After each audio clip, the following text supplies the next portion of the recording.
Welcome to the Crime for Sleep channel. Let me know where you're watching from and what time it is. And don't forget to like, comment, and subscribe. Story 1. I've always found apartment buildings to be living organisms of their own. Concrete and steel veins connecting dozens of lives, each behind identical doors, yet containing entirely different worlds. As a detective specializing in unusual disappearances, I've developed an appreciation for the strange ecology of urban living.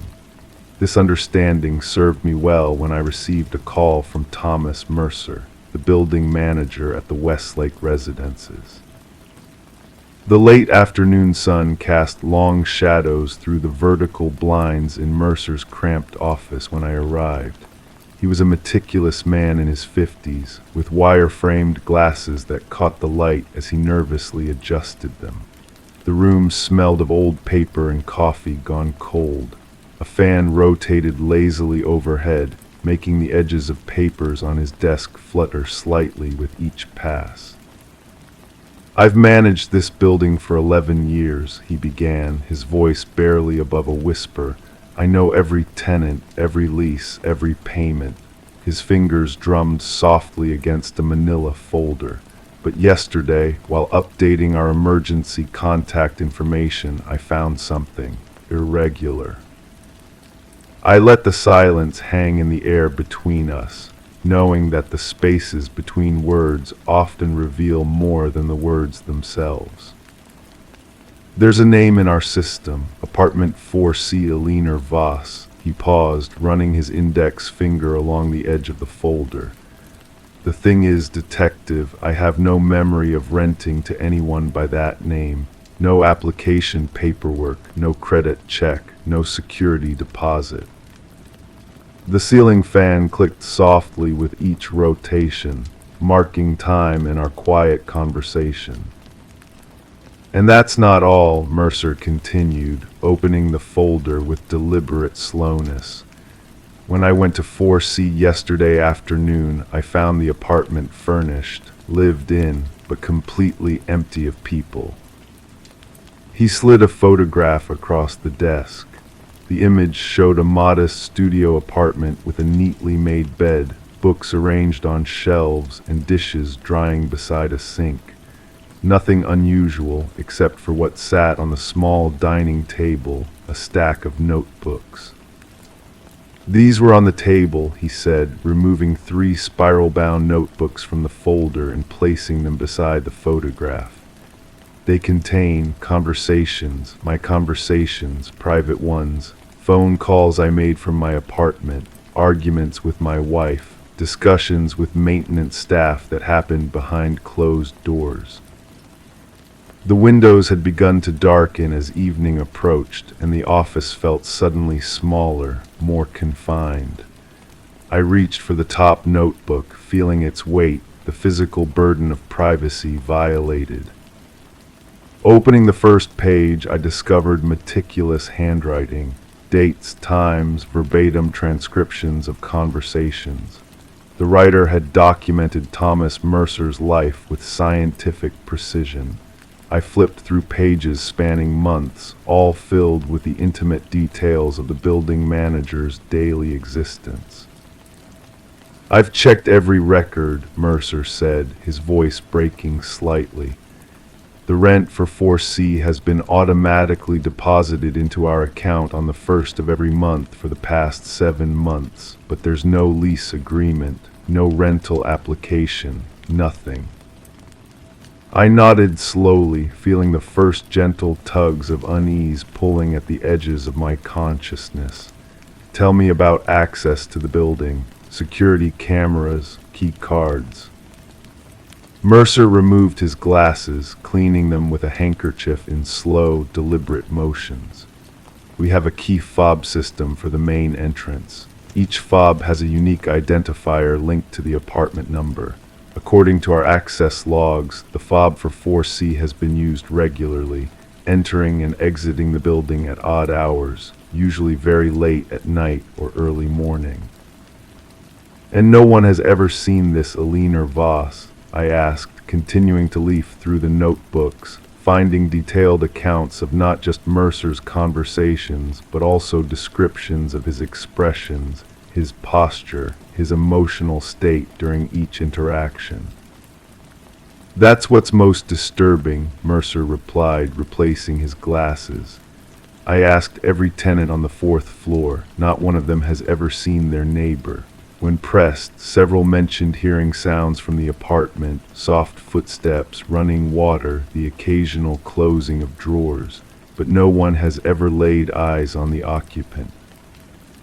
I closed the notebook and set it down, feeling a slight chill despite the warmth of the evening. "Have you entered the apartment yourself?" "Yes, yesterday after finding the notebooks. I used the master key. Everything was exactly as you see in the photo, lived in yet untouched, like a museum exhibit of a life rather than a life itself." He hesitated. "There was one other thing. The bathroom mirror had been completely covered with black fabric, secured with tape around the edges. The office had grown darker, our faces now partially obscured by the deepening shadows. Mercer made no move to turn on additional lights. "I'd like to see the apartment," I said, rising from my chair. The leather creaked beneath me, the sound unnaturally loud in the quiet room. We took the elevator to the 4th floor, our reflections ghostly in the polished metal doors. The hallway stretched before us, identical doors on either side, the carpet muffling our footsteps as we approached 4C. Mercer's key slid into the lock with a soft click. The door swung open without a sound, revealing the apartment exactly as it had appeared in the photograph. The air inside felt different, not stale as one might expect from an unoccupied space, but rather too fresh, as if recently disturbed. I moved through the apartment slowly, taking in details. The bookshelf contained volumes on acoustics, architectural design, and sound propagation through materials. A small desk in the corner held technical manuals for audio equipment. Everything was meticulously organized, without a speck of dust visible on any surface. In the kitchenette, I opened the refrigerator to find it stocked with basic items: milk, eggs, vegetables, all fresh, none expired. The bathroom was similarly immaculate, with the mirror indeed covered by black fabric, the edges sealed with blue painter's tape. "Have you removed this?" I asked, gesturing to the covered mirror. "No," Mercer replied from the doorway, unwilling to step fully into the bathroom. It felt invasive somehow. I nodded, understanding his hesitation. There was something deeply unsettling about the covered reflection, as if the apartment's occupant couldn't bear to see themselves, or didn't want to be seen, even by their own eyes. Returning to the main room, I examined the notebooks more carefully where they sat on the table. The handwriting was consistent throughout, small, precise letters that never wavered in their careful documentation. Flipping to the final written page in the most recent notebook, I found an entry from just 2 days earlier. "Mercer suspects something now. His morning routine has changed. He checked the tenant files today, lingering on the 4th floor entries. He knows I'm here, even if he doesn't understand how. Soon he will check the apartment. Soon he will find these notes. Soon he will call someone like you." The final sentence sent a cold sensation across my shoulders. I turned to share this with Mercer, only to find him staring at something on the kitchen counter. "This wasn't here yesterday," he said, his voice barely audible. I joined him by the counter where a small digital audio recorder sat, its red recording light blinking steadily. Beside it was a handwritten note. "I've been listening to you for months, Thomas. Now I'm listening to both of you, every word, every breath. The walls between apartments are remarkably thin when you know how to listen. I've never needed to sign a lease because I've never needed permission to occupy the spaces between your thoughts. I'll be moving soon. Another building, another manager, another life to document. But I'll keep these recordings of you, detective. Your voice has such interesting patterns. The silence in the apartment pressed against us like a physical weight. Somewhere in the building, a door closed with a distant thud. The refrigerator hummed to life, startling us both. I reached for the recorder, switching it off with a decisive click. "We'll need to dust for fingerprints," I said, my professional tone belying the unease growing within me. "Check building security footage, canvass the neighbors again."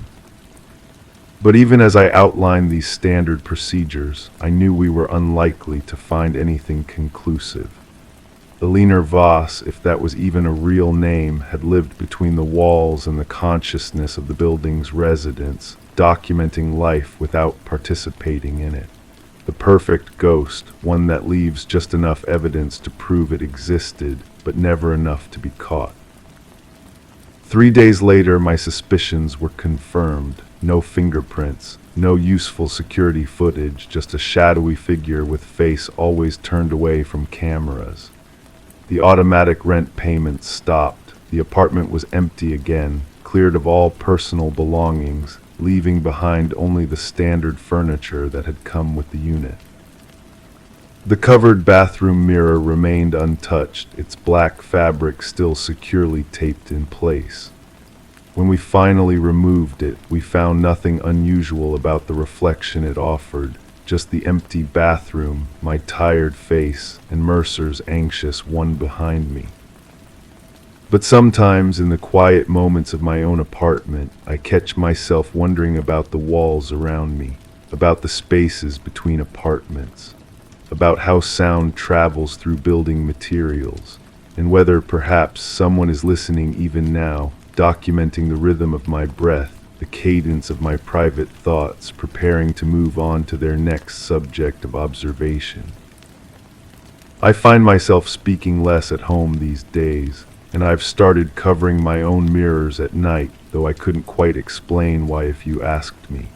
Some questions are better left in silence. Some answers are hidden in the spaces between words, in the quiet moments when we think no one is listening.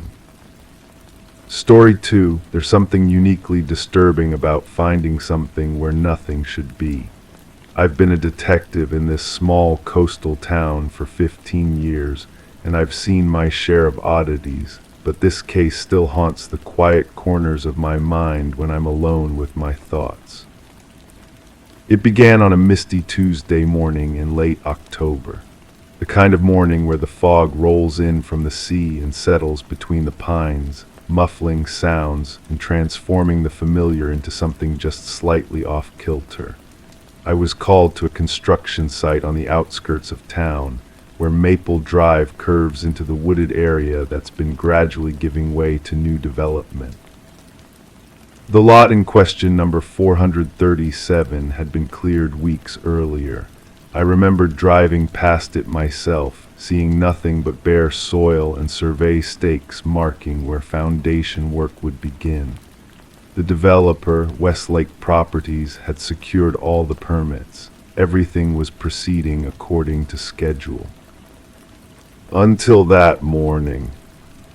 "It wasn't here yesterday," the foreman told me, his voice barely above a whisper.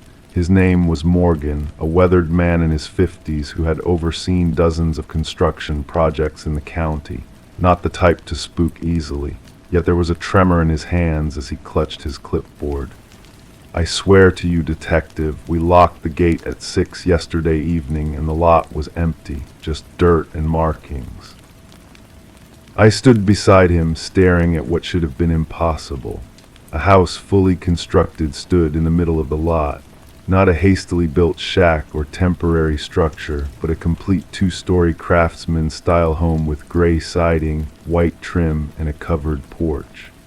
The landscaping around it looked weeks old, with mulched beds and small shrubs placed with professional precision. "Has anyone gone inside?" I asked, the gravel beneath my shoes crunching softly as I took a cautious step forward. "No, sir," Morgan replied. "When we arrived at 7 and saw this, I called the office, then you. Nobody's gone near it." I approached slowly, police training keeping me alert despite the surreal nature of the situation. The walkway leading to the front door was made of neatly laid pavers, not a single one out of alignment. No construction debris, no sign of rushed work. Every detail suggested this house had been built methodically, with care and impossibility given the time frame. The front door was unlocked. It swung open silently on well-oiled hinges when I turned the handle, revealing an interior that was just as complete as the exterior. The entryway opened to a living room with hardwood floors that gleamed under recessed lighting. Modern furniture, a gray sectional sofa, glass coffee table, abstract art on the walls completed the picture of a home ready for occupancy. The air inside held a peculiar scent, not the chemical smell of new construction, but something older, like papers kept in storage too long. I moved carefully through the space, noting the lack of dust on any surface. In the kitchen, stainless steel appliances reflected my bewildered expression. The cabinets were stocked with dishes, the refrigerator humming quietly. When I opened it, I found it fully stocked with fresh groceries. "Detective," Morgan called from outside, his voice distant through the strange acoustics of the house. "Should I call for backup?" "Not yet," I replied, though I wasn't sure he could hear me. My attention had been caught by a home office adjacent to the living room. Unlike the modern decor elsewhere, this room contained a massive wooden desk that seemed antique, with intricate carvings along its edges. A leather chair sat behind it, and filing cabinets lined one wall. The drawers of the desk were organized with manila folders, each labeled with a name. With growing unease, I recognized that Morgan's name was there, as was the project manager's. I found folders for each member of the construction crew scheduled to work on this lot. My own name marked a thicker folder near the back. With steadying breaths, I opened my file.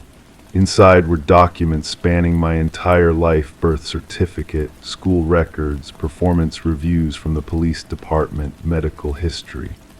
Photos I'd never seen before, me getting coffee last week, checking my mail, sleeping through my bedroom window.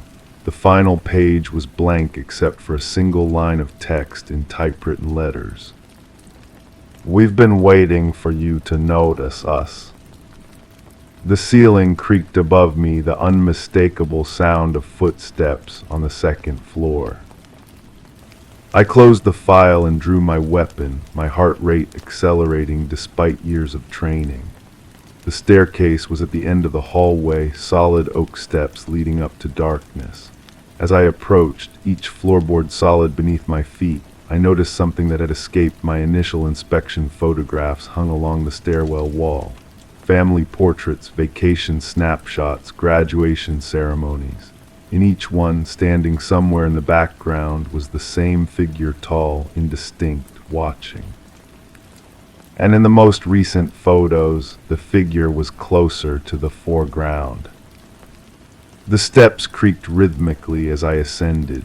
The second floor hallway extended in both directions with 4 closed doors. The footsteps I'd heard had gone silent. I moved toward the master bedroom, nudging the door open with my shoulder while keeping my weapon ready.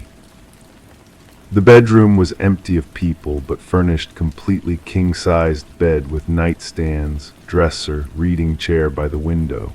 On the bed lay an open laptop, its screen glowing in the dim room.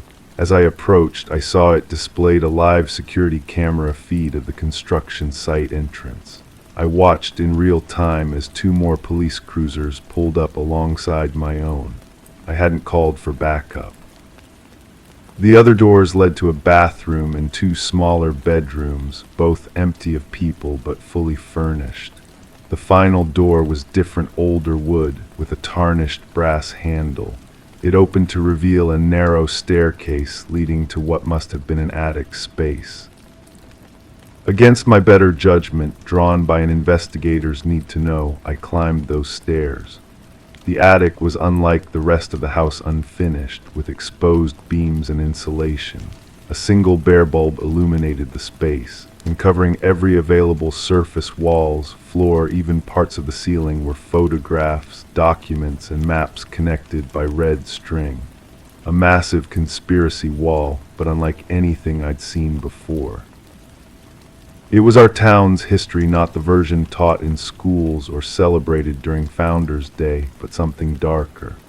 Property records showing how certain families had been systematically forced out over decades. Police reports that had been officially logged as lost.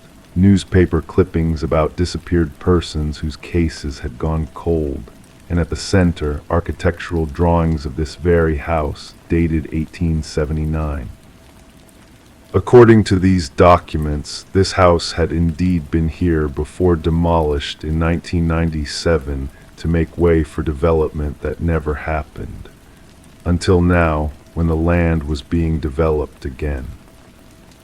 The sound of static drew my attention to an old radio in the corner.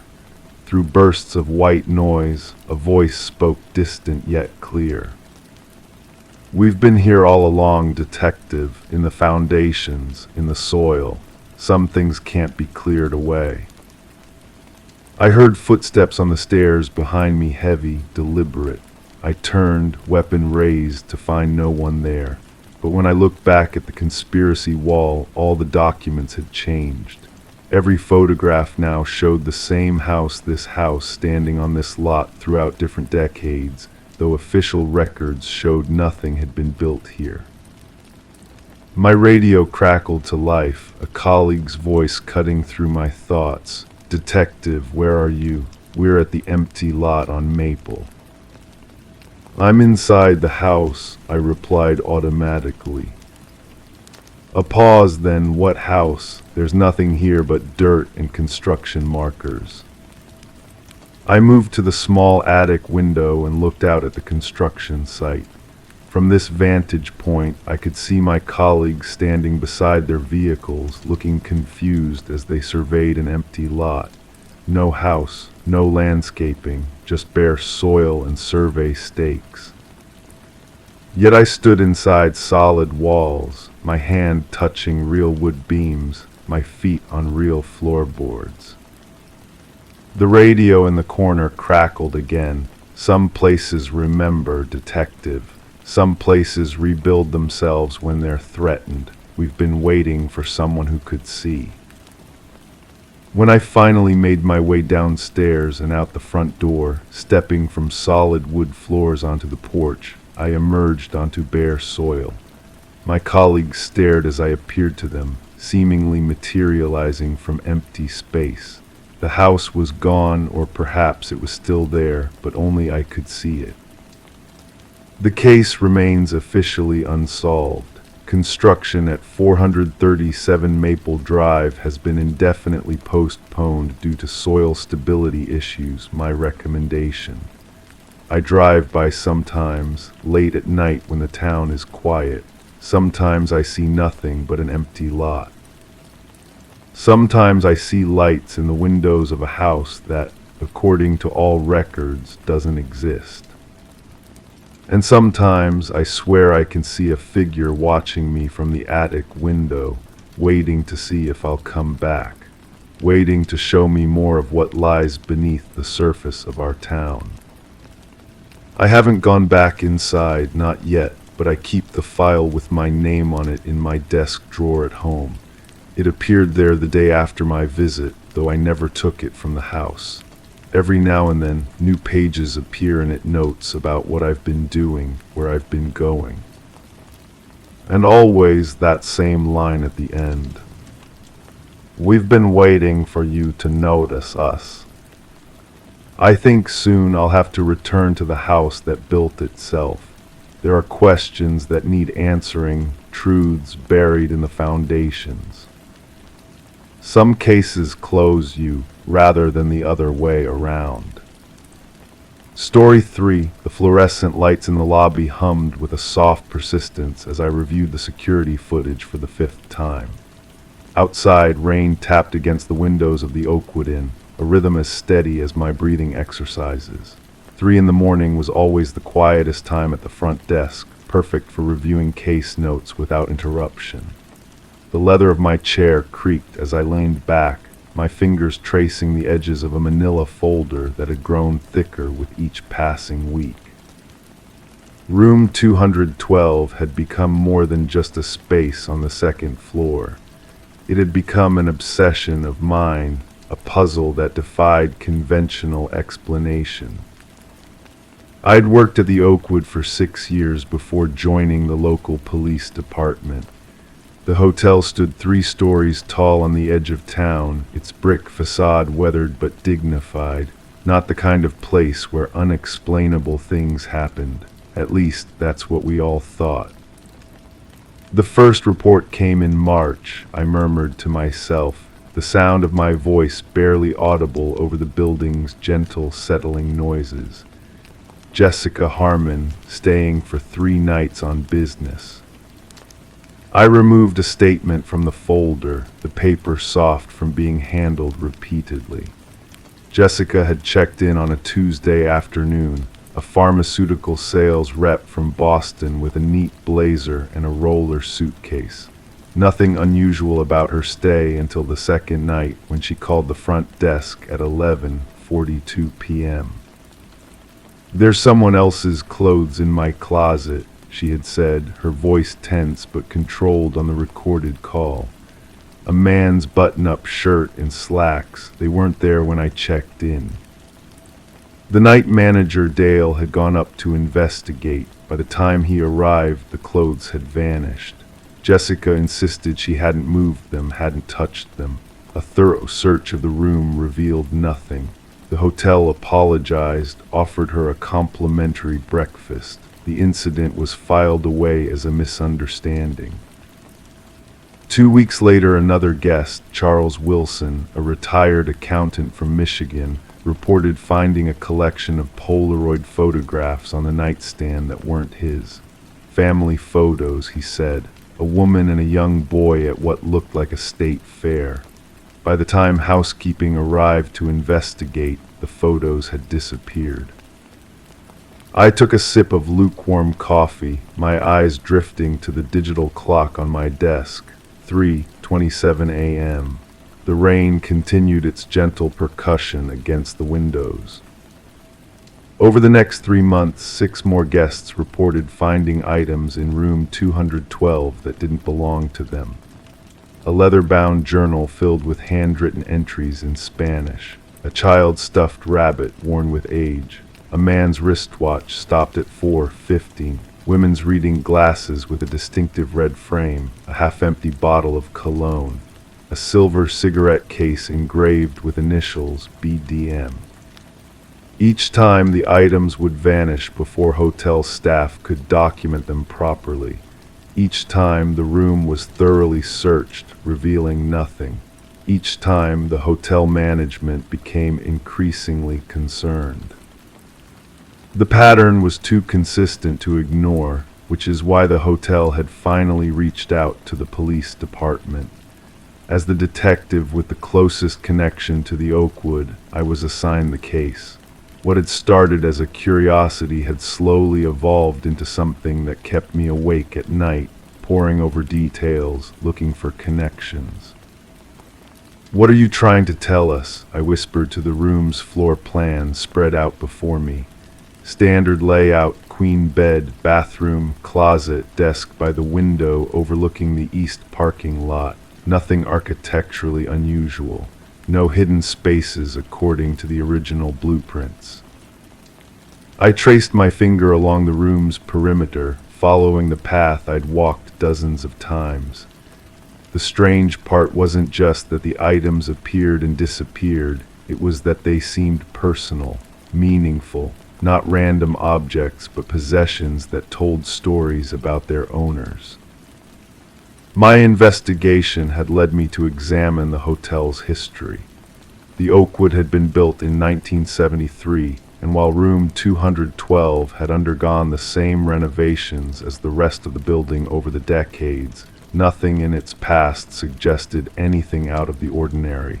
No deaths reported in that specific room, no noteworthy incidents.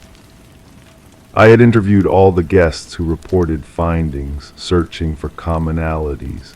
They ranged in age from 27 to 64. Different occupations, different reasons for staying at the hotel, different descriptions of the objects they found.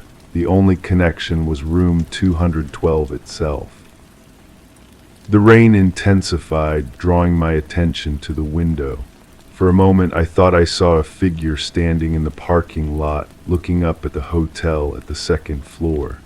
When I blinked, there was nothing there but empty asphalt glistening under the lot lights. I returned to my notes to the most recent incident that had occurred just 3 days ago. Linda Mercer, a nurse from Seattle, had reported finding a stack of letters tied with blue ribbon. Personal correspondence, she had said, between someone named Thomas and a woman named Eleanor. Love letters dating back to 1989. By the time I arrived at the hotel 20 minutes after her call, the letters were gone. What did the letters say? I had asked her, notebook ready. Linda's expression had turned thoughtful. They were beautiful, she said. Thomas wrote about waiting for Eleanor, about a promise they had made to meet again, something about meeting at their place when the time was right. Her voice had softened. He wrote as if he was certain she would come back someday.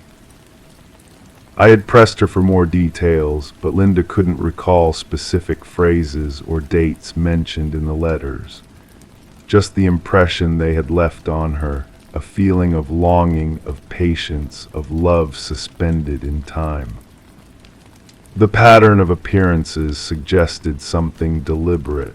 These weren't random objects being left behind by forgetful guests. They appeared and disappeared with purpose, almost as if they were meant to be seen briefly before vanishing again. My coffee had gone cold. I pushed it aside and opened my laptop, scrolling through the hotel's guest history for room 212. In the past year, the room had been occupied approximately 70% of the time, slightly less than the hotel average. Nothing unusual in the booking patterns. Out of curiosity, I had run background checks on every guest who had stayed in room 212 over the past year. Nothing suspicious emerged, except for one detail that had initially seemed insignificant. 3 of the guests who reported finding items had the middle name Thomas or Eleanor. A coincidence, perhaps, but in my line of work, coincidences often deserve closer examination. The hotel's housekeeping logs showed nothing unusual. The room was cleaned daily when occupied, following standard procedures. No maintenance issues reported more frequently than in other rooms. Nothing hidden in the ventilation system, behind the wallpaper, or under the floorboards I had checked personally. I pulled out my phone and scrolled to the photographs I had taken of room 212 during my various visits.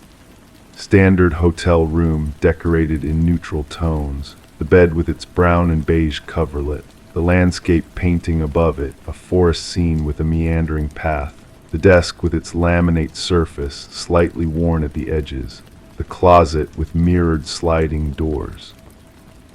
Something about the mirror caught my attention, a detail I had overlooked before. I zoomed in on the photograph, studying the reflection captured in the closet mirror. It showed the opposite wall of the room, the bathroom door, the edge of the television, and something else, a shadow or smudge in the corner that didn't correspond to anything visible in the room. I checked other photographs. The same anomaly appeared in 3 different images, taken on different days, always in the same position in the mirror, regardless of the lighting or angle of the shot. The rain had stopped. The sudden silence pulled me from my thoughts. 4:15 a.m. The time displayed on my digital clock matched the time shown on the mysterious wristwatch one guest had reported finding. I gathered my notes, a prickling sensation running along my spine. Something was starting to take shape, not an explanation, not yet, but the outline of a pattern. The middle names, the love letters. The watch stopped at 4:15. I decided to approach this from a different angle. Rather than focusing on what appeared in the room, perhaps I needed to look at who had stayed there over a longer period of time. I expanded my search to the hotel's digitized records going back 5 years. One name appeared multiple times, Thomas Ellington. He had stayed in room 212 4 times between 2019 and 2021, always in March, always for exactly 3 nights. His credit card was from a bank in Philadelphia. His address changed between stays, but always within the Philadelphia area. I had run a background check on Thomas Ellington weeks ago and found nothing remarkable. His digital footprint was minimal but normal, a LinkedIn profile showing employment as a financial consultant, a few mentions in community newsletters, married, 2 adult children, no criminal record. But now, with this new perspective, I looked deeper. Why room 212 specifically? Why always in March? I pulled up his reservation details. Each year he had checked in on March 12th. The significance of the date eluded me, but the precision of it suggested importance. On impulse, I searched for Elainer in the hotel's database. 3 Elainers had stayed at the Oakwood in the past 5 years, but none in room 212. I expanded the search further back, requesting access to the hotel's older records, paper logs that had been stored but not digitized, dating back to the 1990s. 2 hours later, as dawn broke over the trees behind the hotel, I found what I was looking for. Elainer Devereaux had stayed in room 212 for 1 night on March 12, 1989. She had checked in alone, paid in cash, and never formally checked out. The room had been found empty the next day, her belongings gone. No follow-up, no investigation, just a note in the margin of the log, guest departed without notice. The same date Thomas Ellington would choose for his stays, decades later. I leaned back in my chair, pieces falling into place like a puzzle assembling itself in slow motion. The objects appearing in room 212 weren't random. They were fragments of a story, a connection between Thomas and Elainer that extended across time. As if responding to my thoughts, my phone rang. The hotel night manager, his voice tight with controlled alarm. "Detective, we've had another incident in 212, he said. The guest found something, but this time it's still there. 20 minutes later, I stood in room 212, looking at the bed where a small silver key lay on the crisp white pillowcase. The guest who had found it, an elderly woman named Martha, sat in the chair by the window, watching me with curious eyes. "It just appeared," she said softly. "I went to the bathroom, and when I came back, there it was." I carefully photographed the key before picking it up. Small, silver, old-fashioned, the kind that might open a safety deposit box or a small lock box. No markings except for a subtle engraving near the bow, 4:15. The time on the stopped watch, the time it was now, according to my phone. "Ms. Martha," I said slowly, "has anyone else been in this room with you?" She shook her head, silver hair catching the morning light. "No one," then she hesitated. "But I did have the strangest dream last night. I dreamed someone was standing by the bed watching me sleep. A woman, she seemed peaceful." I thanked her for her cooperation and assured her we would investigate further. As I was leaving, she called after me. "Detective, I don't think you need to worry. Whatever is happening here, it doesn't feel threatening. It feels like someone trying to finish something left undone." Back at my desk, I turned the small silver key over in my fingers, feeling its weight. The mystery had deepened, but now it had direction. I wasn't looking for something sinister, but something unresolved. I pulled up Thomas Ellington's contact information and composed an email. Simple, direct, without revealing too much. "Mr. Ellington, I'm investigating a matter concerning room 212 at the Oakwood Inn, where our records show you've stayed multiple times. I believe you may have information that could help clarify some unusual occurrences. Would you be willing to speak with me? Detective M. Reynolds." I waited for hours, focusing on other cases while checking my email repeatedly. The key sat on my desk, catching occasional glints of sunlight. Just as I was preparing to leave for the day, a response arrived. "Detective Reynolds, I've been waiting for someone to contact me about room 212 for a very long time. Eleanor said someone would understand eventually. I'll be there tomorrow, 4:15 p.m., room 212. Thomas Ellington." I read the email twice, then looked at the silver key that had appeared so mysteriously. A key to what I didn't yet know. But tomorrow at 4:15 in room 212, I had a feeling the lock it belonged to would finally be revealed. Some guests check in to leave their troubles behind. Others, it seems, check in because they're still waiting for someone who never checked out.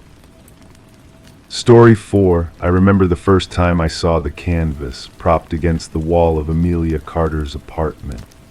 The early October light filtered through half-drawn curtains, casting a soft glow on what appeared to be an unfinished landscape.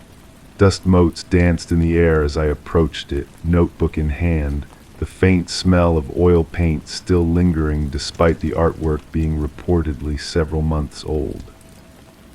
This seemingly innocent piece of art would become the centerpiece of one of the most unsettling cases I've encountered in my 15 years as a detective. "She hung it right there," Amelia's sister told me, pointing to a spot above the leather sofa. Her voice was steady, but her fingers trembled slightly as she tucked a strand of hair behind her ear. A gift from a local artist she'd befriended at the community center, Vincent something. She was so proud of it. I nodded, making a note of the name. The canvas now lay flat on the dining table, secured as evidence. What made this case peculiar wasn't just Amelia's disappearance 3 weeks ago, but the changing nature of the painting itself. According to 4 separate witnesses, Amelia's sister, her neighbor, her colleague, and her therapist, the painting had transformed gradually over time. What began as a simple landscape with rolling hills and a distant farmhouse had, over the course of 2 months, developed a human figure. A dark silhouette standing at the edge of the field, facing the farmhouse.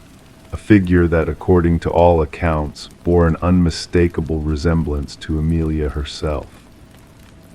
The evening air grew cooler as I sat alone in Amelia's apartment, the soft ticking of the wall clock marking time in the silence. The department had granted me permission to observe the painting overnight, a request my colleagues had met with raised eyebrows and concerned glances. But something about this case demanded patience, a willingness to sit with the uncomfortable possibility that we were missing something essential. Under the gentle glow of a desk lamp, I studied the canvas. The landscape was indeed skillfully rendered, soft brushstrokes creating the impression of tall grass swaying in a breeze you could almost feel. The farmhouse in the distance appeared weathered yet welcoming, and there at the edge of the field stood the figure, A woman with her back to the viewer, her posture suggesting both purpose and hesitation. Her dark hair caught in what seemed to be a frozen moment of wind. The resemblance to Amelia was undeniable, based on the photographs I'd seen, but what troubled me more was the technique. The figure appeared to be painted with a different hand, the brush strokes more deliberate, the pigments slightly different in composition, according to our preliminary analysis. I opened Amelia's journal, found on her bedside table. Her last entry, dated 3 days before her disappearance, read, "It's watching me now. The figure in the painting has turned its head slightly. No one believes me, but I know what I see. Vincent claims he never painted a person there at all." The hours passed slowly. The soft hum of the refrigerator and occasional car passing outside became the soundtrack to my vigil. I must have dozed off sometime after midnight, my notebook sliding from my lap to the floor with a soft thud that didn't fully wake me. When I opened my eyes at 3:17 a.m., the red digits of the microwave clock burning in the darkness, something had changed. In the dim light, I could see that the figure in the painting had shifted position. What was once a back view now revealed a partial profile, a single eye looking not toward the farmhouse but out of the canvas, looking at me. I sat motionless, my breath caught somewhere between my lungs and throat. Logic insisted this was impossible, a trick of light, of fatigue, of suggestion. Yet there it was. I finally reached for my phone with a hand that refused to remain steady and took several photographs. By morning, the painting appeared unchanged from the night before. The partial profile remained, the single visible eye still gazing outward. The forensics team arrived at 8:00 a.m. sharp, their equipment cases thumping against the hardwood floors as they set up. "We found something," the technicians said after an hour of examination. "Underneath the visible layers of paint, there's another image entirely. Under ultraviolet light, a different scene emerged, not a landscape at all, but the interior of what appeared to be this very apartment. And more disturbing still, a figure that appeared to be leaving through a door that didn't exist in Amelia's actual living room." Vincent Moore, the artist, was brought in for questioning that afternoon. A gaunt man with paint-stained fingers and eyes that never quite met mine, he maintained his innocence with quiet insistence. "I gave her a blank canvas," he said, his voice barely above a whisper in the interview room. "She wanted to learn to paint. I never created any landscape, any figure. Whatever's on that canvas, detective, Amelia put it there herself." But our investigation revealed that Vincent's alibi for the night of Amelia's disappearance had significant gaps, 3 hours unaccounted for. Hours during which cell tower data placed his phone near an abandoned farmhouse 30 miles outside of town. A farmhouse that, when we visited it the following day, bore an uncanny resemblance to the one depicted in the painting. Inside that farmhouse, we found no trace of Amelia, but in a small room upstairs, overlooking fields of tall grass, we discovered dozens of canvases. Each one showed a different person in different settings, and each one, according to the dates meticulously noted on the backs, corresponded to a missing persons case from the past 5 years. The final piece of the puzzle came from Amelia's therapist, who shared with appropriate warrants notes from their sessions. Amelia had been experiencing missing time blackouts. "Sometimes I find myself standing in front of a canvas," she had told her therapist, "with no memory of painting what's there." Vincent Moore disappeared before we could bring him in again. His apartment stood empty, save for a single canvas leaning against the wall. A self-portrait showing him walking away down a long road that seemed to lead nowhere. And with each passing day, his figure in the painting seems to grow more distant, smaller, as if continuing its journey within the confines of the frame. Amelia Carter remains missing. The painting hangs now in our evidence room, sealed behind glass.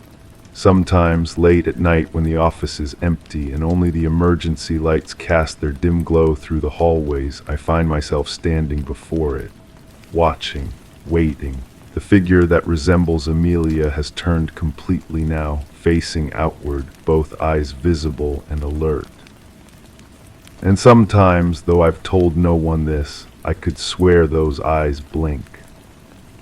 The case remains open, and sometimes when I look in the mirror, I catch myself wondering if somewhere, on some canvas I haven't yet discovered, my own likeness is being slowly, meticulously painted brush stroke by brush stroke, preparing for my own disappearance into a world of oil and canvas, of frozen moments and eternal silence. Story 5. The hallway in Sarah Miller's house had always been unremarkable.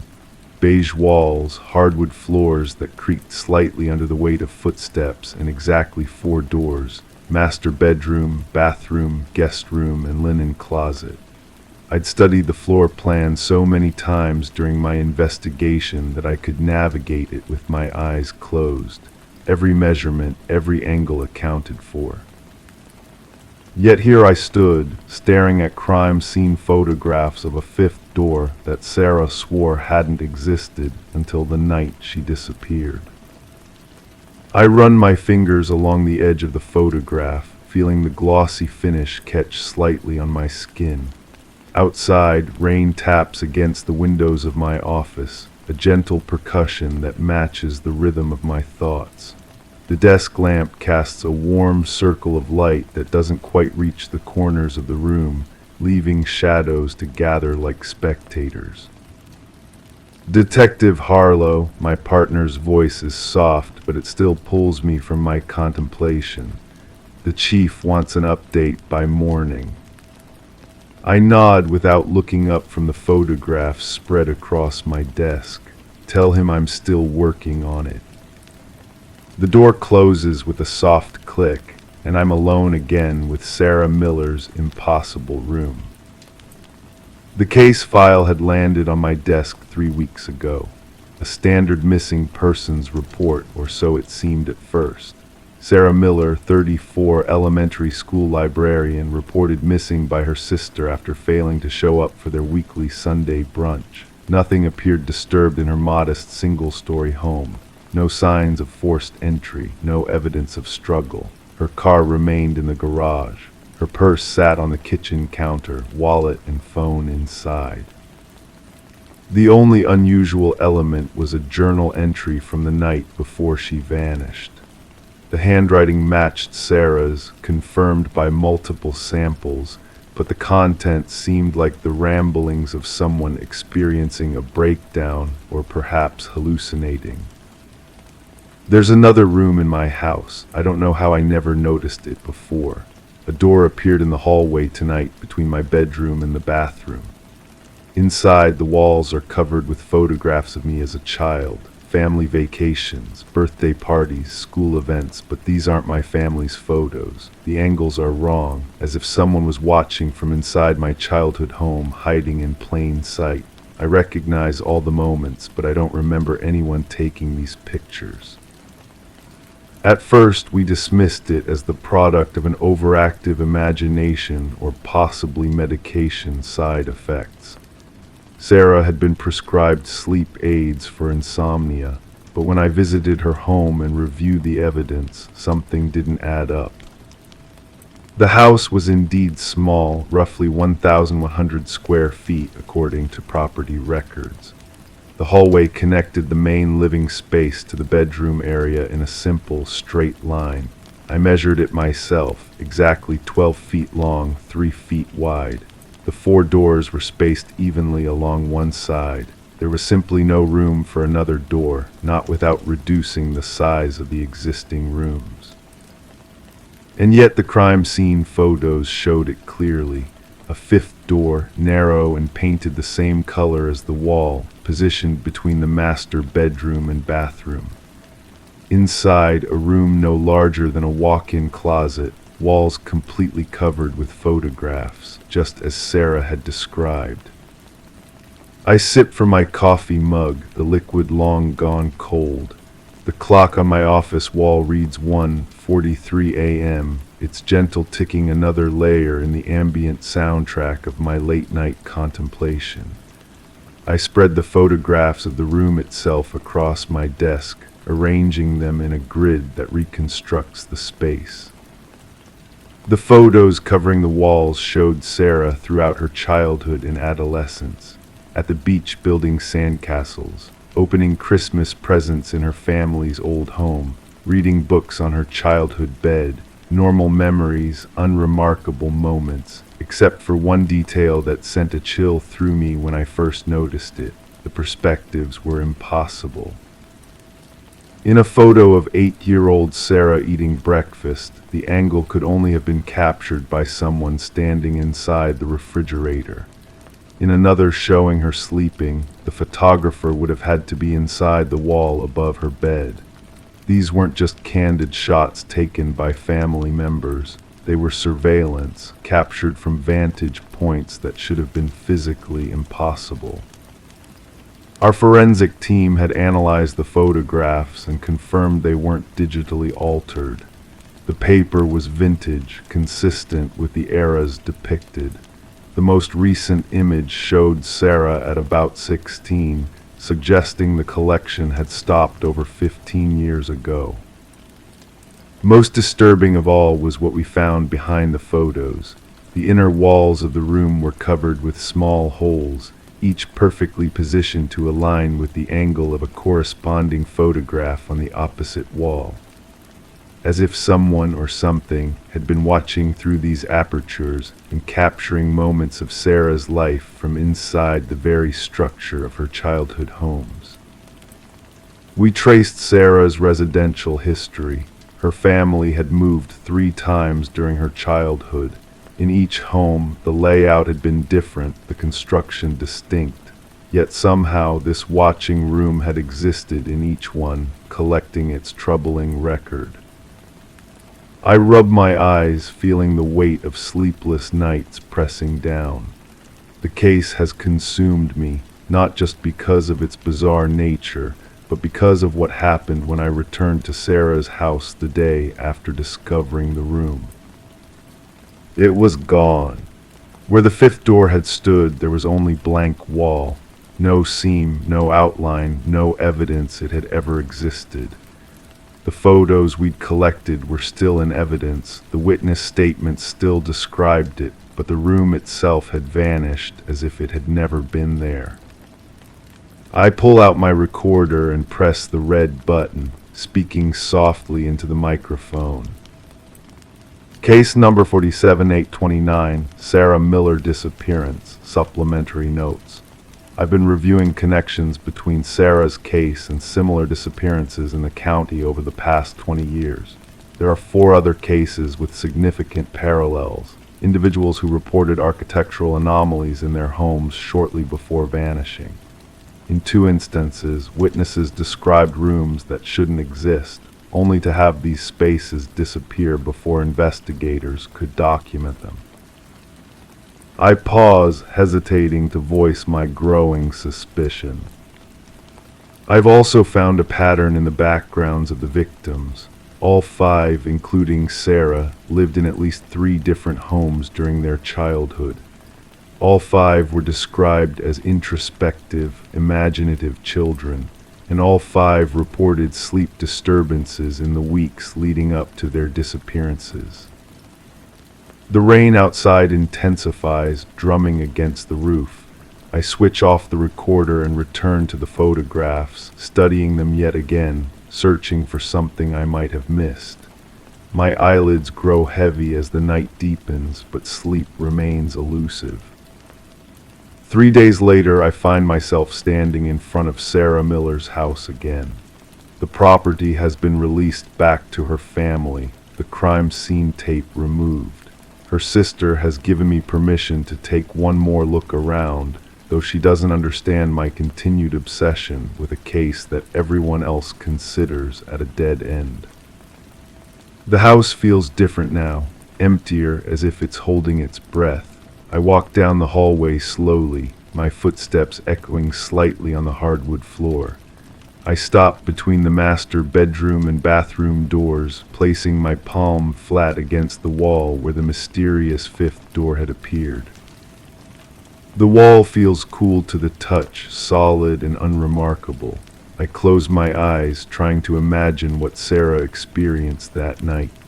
Had she simply walked past this spot thousands of times, never noticing the door until it wanted to be found?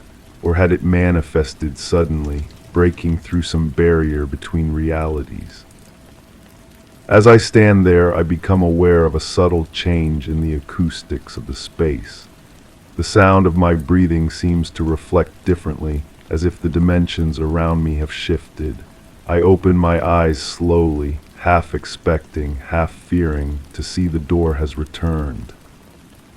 The wall remains blank, unchanged, but something catches my eye further down the hallway, a small glint of light reflecting off something on the floor near the linen closet. I kneel down to examine it and find a single key, small and old-fashioned, its brass surface dulled with age except for a spot recently rubbed shiny, perhaps from being held tightly in someone's palm. I pick it up, feeling its weight in my hand. It doesn't match any of the locks in Sarah's house. I've checked them all. Yet there's something intimately familiar about it, as if I've held it before, perhaps in a dream. I stand slowly, key in hand, and as I do, I notice something else. A faint line in the wall, visible only when the light hits it at just the right angle. A seam running from floor to ceiling, forming the outline of a narrow doorway. My heart beats faster as I approach, fingers tracing the nearly invisible line. This isn't where the fifth door had been before, it's on the opposite wall, where no door should exist according to the floor plan. I press against it experimentally, feeling for any give, any hint that it might open. Nothing happens. I step back, studying the key in my palm. Something tells me they're connected, this phantom doorway and this mysterious key. But before I can test my theory, my phone vibrates with a text from my partner. Another missing person report has just come in, with circumstances disturbingly similar to Sarah's case. I pocket the key and take one last look at the wall before turning to leave. For a moment, just before I turn away, I could swear I see the faint outline of a doorknob emerging from the flat surface of the wall. But when I look directly at it, there's nothing there. As I drive away from Sarah Miller's house, the key seems to grow warmer in my pocket. In my rearview mirror, the modest home recedes, looking perfectly ordinary, perfectly innocent. Yet I can't shake the feeling that somewhere inside, behind walls that seem solid and unchanging, spaces shift and transform, rooms that shouldn't exist, waiting patiently to be discovered. And watching, always watching. Story 6. I remember the case file landing on my desk with a soft thud, the manila folder worn at the edges as if it had passed through too many hands before reaching mine. The overhead fluorescent light hummed gently, casting a pale glow across the scattered papers of the station's night shift. Most of the desks sat empty at this hour, which is exactly how I preferred to work. The quiet helped me think, helped me listen to what the evidence was trying to tell me. It was the Eliza Monroe case, not famous enough to make national headlines, but unsettling enough that it had become something of a whispered legend in our small coastal town of Maplewood. The kind of story that made people check their locks twice before bed. I opened the folder and found her photograph paperclipped to the top page. Eliza Monroe, 34, elementary school librarian, dark hair framing a face with kind eyes and a smile that suggested she laughed easily. Nothing remarkable about her appearance, nothing that would make her a target. But something had gone very wrong in Eliza Monroe's ordinary life. My coffee cooled beside me as I began reading the initial report. The gentle ticking of the wall clock marked time as I absorbed the details, each one more disturbing than the last. It had begun on a Tuesday in late October. The air had just begun to carry that distinct autumn chill, the kind that makes you pull your jacket tighter around yourself. Eliza was walking home from work, taking her usual route down Maple Street, when she quite literally bumped into a man outside Thompson's pharmacy. She dropped her bag, spilling books onto the sidewalk. "I'm so sorry about that, Eliza," the man had said, kneeling to help gather her things. She'd frozen then, looking up at him. The witness statement noted her exact words. "I didn't recognize him at all, not even vaguely familiar, but he knew my name." When questioned, she'd explained that it wasn't unusual for parents of students to recognize her from the school library. She'd assumed he must be a father of one of the children. He was polite, apologetic about the collision, and helped her collect her scattered belongings, ordinary, forgettable. Until he spoke again. "You really should talk to your sister about what happened at Christmas last year. You've been carrying that resentment for months now." I paused in my reading, feeling that familiar tingle at the base of my spine that comes when a case shifts from merely strange to something darker. I took a slow sip of my now cold coffee, savoring the bitterness as I turned the page. Eliza had never told anyone about the argument with her sister. It had been a private matter, spoken about to no one. The man had smiled at her confusion, a gentle smile that didn't quite reach his eyes. "And you should really try that new herbal tea you've been thinking about for your insomnia, valerian root. It might help with those dreams about the old house in Vermont." She'd never mentioned her insomnia to strangers. The dreams about her childhood home were private terrors she'd only ever written about in her journal, a journal she kept locked in her bedside drawer. "How do you know these things?" she'd asked, her voice barely above a whisper on the busy street. His smile had faded then, his eyes holding hers for a long moment before he answered. "You told me everything, Eliza, when you were sleeping." The overhead light flickered momentarily, as if in sympathy with the chill that ran through me. I flipped to the next page, where Eliza's statement continued. She had backed away from him then, clutching her bag to her chest, and hurried home without looking back. She double-checked all her locks that night and called her friend Jessica to stay over. For 3 days nothing happened, no sign of the stranger. Eliza had almost convinced herself she'd misunderstood something, that perhaps she'd mentioned these things on social media and forgotten. The mind plays tricks when confronted with the unexplainable. But then came the flowers, delivered to her classroom, not her home. White lilies, her favorite. The card simply read, "Sweet dreams tonight." No sender identified. The florist had taken the order online, paid with a gift card purchased with cash. I ran my fingers along the edge of the photograph of the card that was included in the file.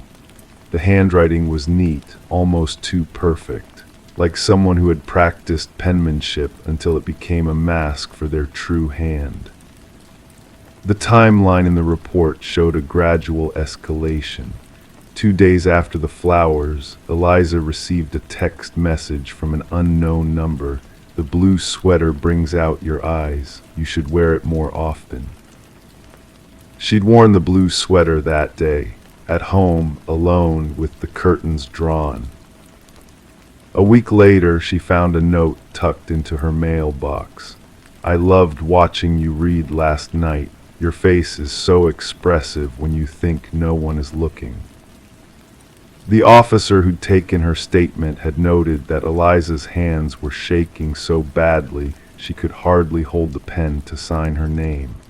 The police had installed a patrol in her neighborhood, but nothing suspicious was observed. No unfamiliar vehicles, no strangers lingering nearby. I turned another page, feeling the weight of what was coming next. The photographs showed Eliza's bedroom, everything in order except for the bedside table drawer. It had been pulled open. Inside, her journal lay exactly where she always kept it, but something was different. Pages were missing, torn out cleanly. The officer's notes indicated that there were no signs of forced entry. All windows and doors had remained locked. The security system had not been triggered. Yet someone had been inside her home. I leaned back in my chair, listening to the gentle creak as it accommodated my weight. Outside the station windows, the night pressed dark and heavy. A light rain had begun to fall, drops tapping against the glass with soft persistence. 3 days after discovering the missing journal pages, Eliza had woken to find a Polaroid photograph placed on her pillow next to where her head had been resting. The image showed her asleep in that very bed from the night before. She'd packed a bag that morning and gone to stay with her sister in the next town over. The patrol car assigned to watch her house reported nothing unusual during the night. No one had entered, no one had left. I studied the Polaroid carefully through its evidence bag. The angle suggested it had been taken from beside the bed, perhaps by someone standing or sitting very close to where she slept. The timestamp visible in the corner confirmed it had been taken at 3:17 a.m. What the report noted next made my coffee go cold in my stomach. When they'd checked the security camera footage from the street, Eliza had indeed received no visitors, but the cameras had captured her at 2:43 a.m. walking down her own front steps in her nightgown. She had stood on the sidewalk for almost 5 minutes, apparently having a conversation with someone who wasn't visible in the frame. Then she had turned and gone back inside. Eliza had no memory of this. When shown the footage, she'd become hysterical, insisting that she never sleepwalked, never had in her entire life. The case took an even stranger turn 2 nights later. Eliza's sister had called 911 at 4:26 a.m., frantic. She'd woken to find Eliza gone from the guest bedroom. After searching the house, she'd found her sister standing in the backyard, phone in hand, typing a message. When they checked the phone later, they found a text draft that read, "I'm waiting for you to come back. I miss our midnight talks." The message was addressed to a number that, when traced, belonged to a burner phone purchased with cash at a convenience store 30 miles away. The store's security footage had been conveniently corrupted the day of the purchase. I closed the folder slowly, letting my mind absorb all the details. The station had grown quieter, if that was possible. The rain outside had intensified, drumming steadily against the roof. I glanced at the clock, 1:37 a.m. I'd been reading for over 2 hours. That's when I noticed the small, sticky note attached to the inside back cover of the folder. It was written in handwriting I didn't recognize. "Detective, you're looking in the wrong places. It's not about who enters her home. It's about what's already inside her." I felt a chill that had nothing to do with the station's temperamental heating system. The note hadn't been there when I'd started reviewing the case. I was certain of it. I looked around the empty squad room, suddenly aware of every shadow, every corner where the fluorescent lights didn't quite reach. The rain continued its gentle rhythm against the windows, a sound that should have been comforting but now seemed to be masking other, subtler noises. The Eliza Monroe case remains open. We never found the man she bumped into on Maple Street. The security cameras never captured anyone entering or leaving her home during the nights in question. The burner phone was found 3 weeks later, abandoned in a trash can at the bus station, wiped clean of prints. Eliza Monroe moved away from Maplewood 6 months ago. She left no forwarding address. Sometimes on nights like this, when I'm alone at the station, I find myself returning to her file, reading the details again and again, looking for something I might have missed. And sometimes I could swear that when I open the folder, the papers have been rearranged ever so slightly, as if someone else has been reading them too. Just last week I received a postcard, no return address. Just 5 words written in that same perfect handwriting. And she still talks in her sleep. I've started keeping my case notes at home, and I've started checking my locks twice before bed. Some nights I don't sleep at all. Story 7. I remember the first time I heard the phone ring. It was a Thursday evening in late autumn, when darkness falls early and the air carries a particular stillness. The rotary phone sat on the corner table in my grandmother's living room, a relic from the 1950s with its heavy black Bakelite body and circular dial. It had been disconnected for years, serving as nothing more than a decorative piece since my grandmother passed away 3 years prior. The house still smelled faintly of her lavender sachets that I couldn't bring myself to remove from the dresser drawers. I was sorting through old photographs spread across the coffee table when the sharp, metallic ring cut through the silence. At first I thought it was my cell phone, but the distinct mechanical bell sound was unmistakable. The disconnected rotary phone was ringing. I sat frozen, watching it vibrate slightly with each ring against the polished cherrywood table. 4 rings, 5, 6. My rational mind searched for explanations, a power surge, some crossed wire in the old house's electrical system, perhaps even a hallucination brought on by grief and exhaustion. On the 7th ring, I approached it. The cool, smooth surface of the handset felt heavier than it should as I lifted it from its cradle. I held it to my ear without speaking, just listening to the soft static on the line. Then came the voice. "Hello, Elizabeth," my own voice with its slight Midwestern lilt whispered through the receiver. "I've been waiting for you to answer." The room seemed to drop several degrees. I nearly dropped the phone, but instead gripped it tighter, pressing it against my ear until it hurt.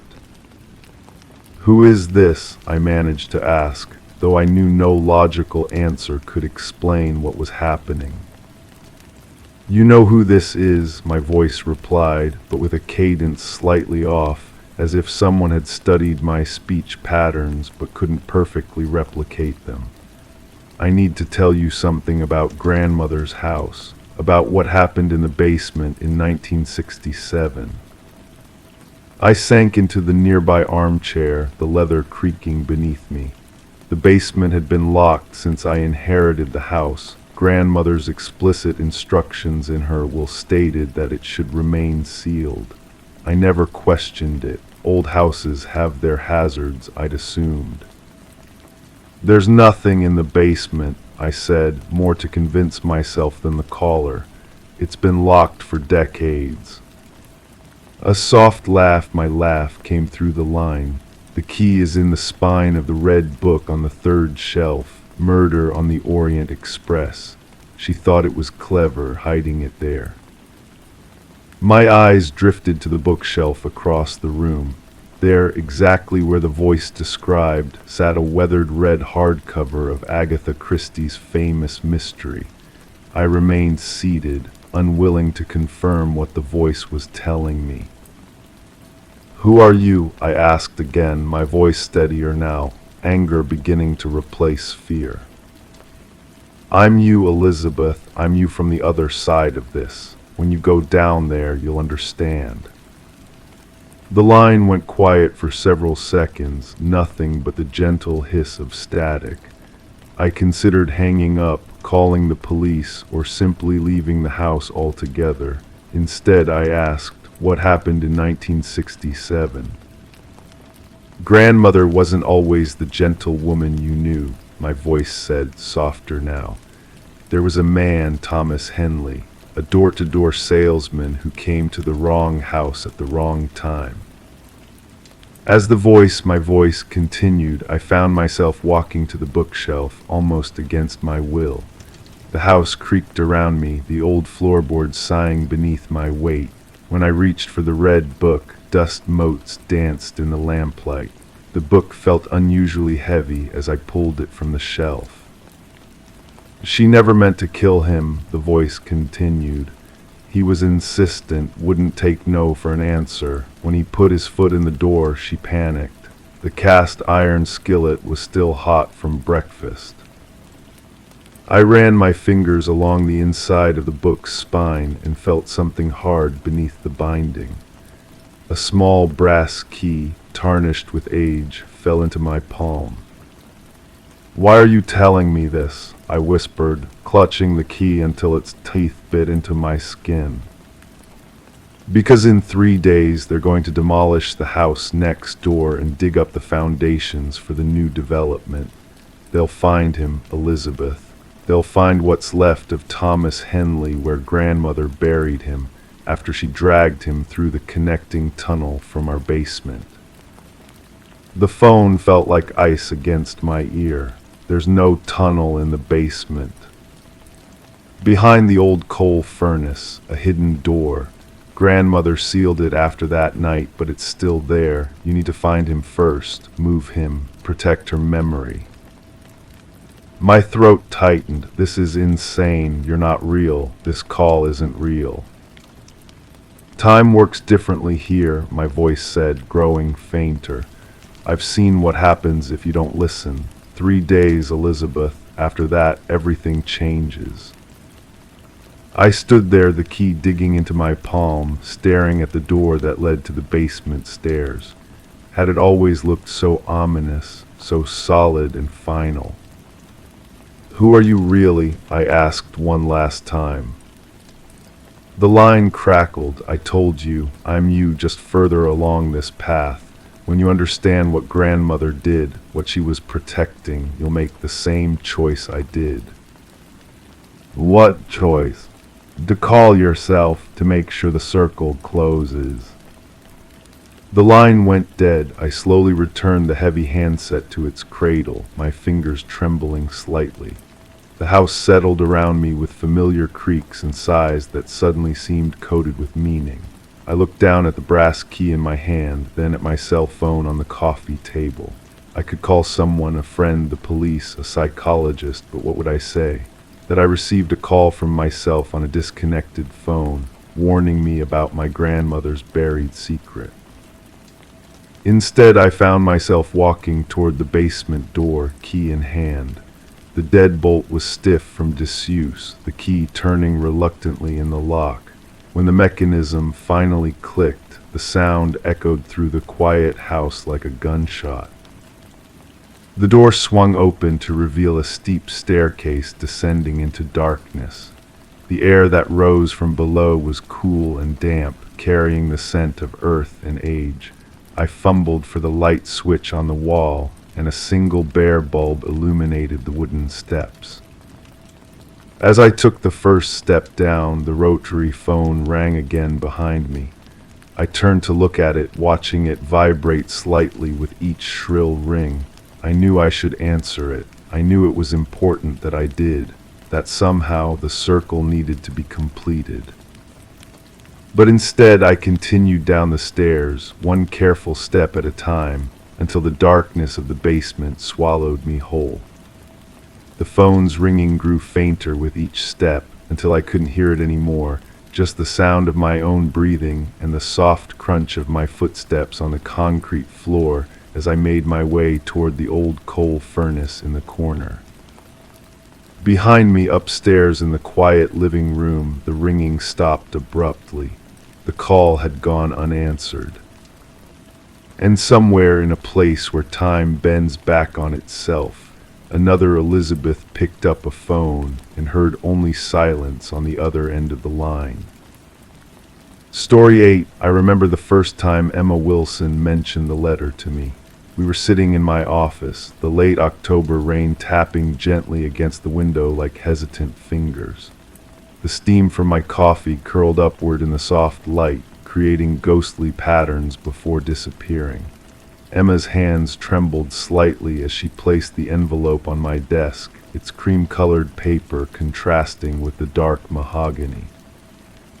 "It arrived 3 days ago," she said, her voice barely above a whisper.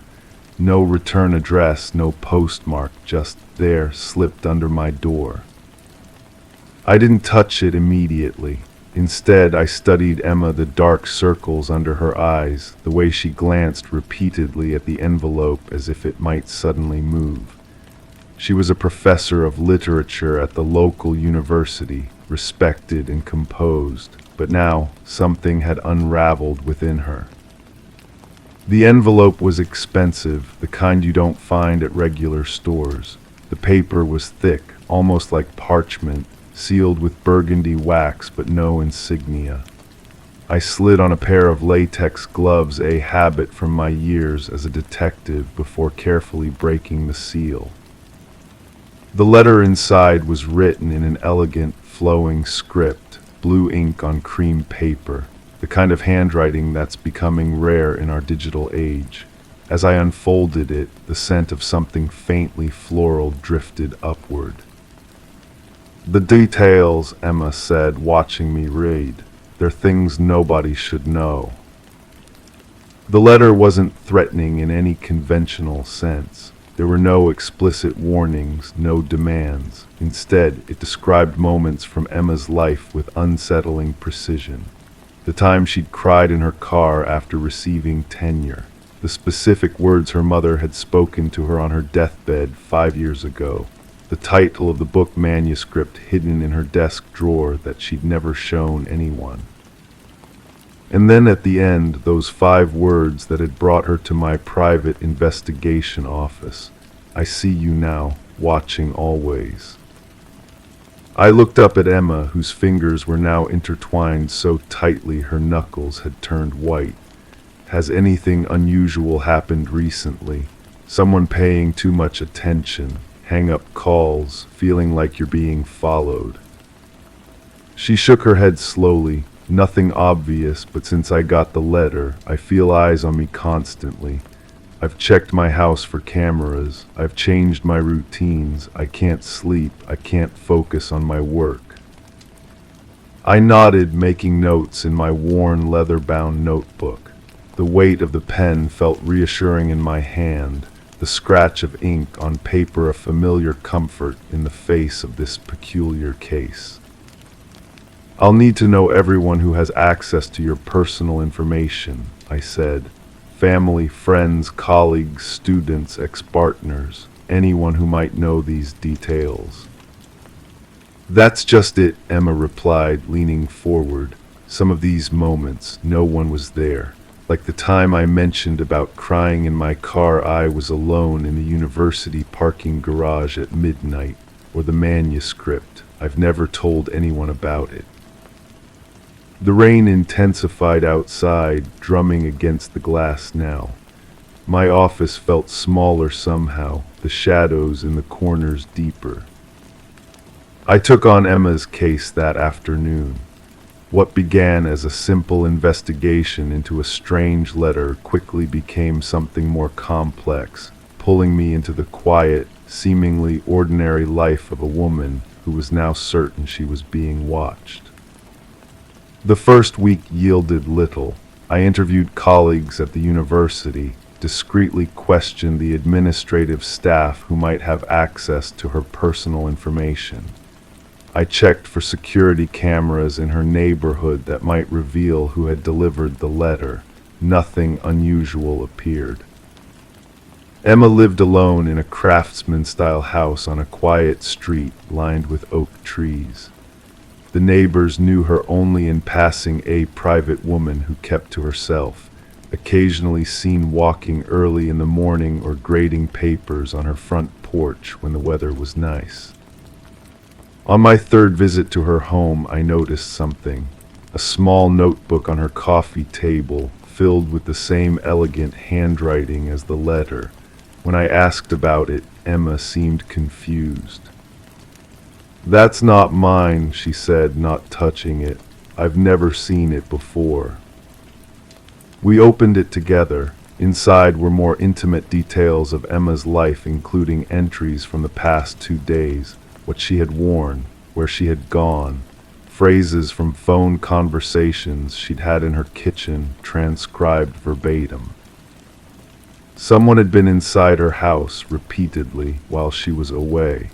Someone was documenting her life in real time. We called the police immediately. They searched the house thoroughly but found no signs of forced entry, no fingerprints besides Emma's and now mine and theirs. They installed a basic security system and promised to patrol more frequently, but I could see in their eyes that they considered this a low priority, just an odd harassment case, not an immediate threat. I suggested Emma stay with a friend for a few days while I dug deeper. She reluctantly agreed, packing a small bag and calling a colleague who lived across town. That night I sat in my car watching her house, the streetlight casting long shadows across the empty porch. Hours passed. The neighborhood grew quiet. Around 2 a.m., a movement caught my eye, a figure, slender and quick, approaching from the rear of the property. I waited, breath held, as they moved toward the back door. Then I quietly exited my car and followed, keeping to the shadows. The figure produced a key, not picking the lock, but using an actual key, and slipped inside. I gave them 30 seconds, then approached the back door myself. It was unlocked now. Inside, I could hear the soft sound of someone moving through the house, the gentle opening and closing of drawers. The kitchen was dark when I entered, gun drawn, a remnant from my detective days that I rarely carried but felt necessary tonight. "Police," I lied, keeping my voice low and authoritative. "Don't move." The figure froze, then slowly turned. In the dim light filtering through the windows, I could make out a young woman, perhaps in her late 20s. She didn't seem frightened. "You're not police," she said calmly. "You're the investigator." The way she said it sent a chill through me. I kept my gun level. "Put your hands where I can see them and tell me who you are." She raised her hands slightly, but there was something odd in her posture, not submission, but almost amusement. "My name is Lily," she said. "I'm Emma's daughter." I almost laughed. "Emma doesn't have children." "No," the young woman agreed, "not that she remembers." What unfolded over the next hour was a story so bizarre I would have dismissed it entirely, except for the evidence Lily provided. Photos of Emma from decades ago, medical records, birth certificates. According to Lily, Emma had given birth at 19 while still an undergraduate. The pregnancy had been complicated, culminating in severe postpartum psychosis. During treatment, through a combination of medication, therapy, and what appeared to be a form of self-protective dissociation, Emma had entirely blocked the experience from her memory. Lily had been raised by Emma's parents in another state, told that her mother was not ready for parenthood. When Emma's parents died 5 years ago, around the time of the deathbed scene described in the letter, Lily had discovered the truth through their personal papers. "I just wanted to know her," Lily said, her eyes brimming with unshed tears. I didn't mean to frighten her. I've been watching her life from a distance for years. I know her patterns, her habits. I thought the letter would be a gentle way to start the conversation.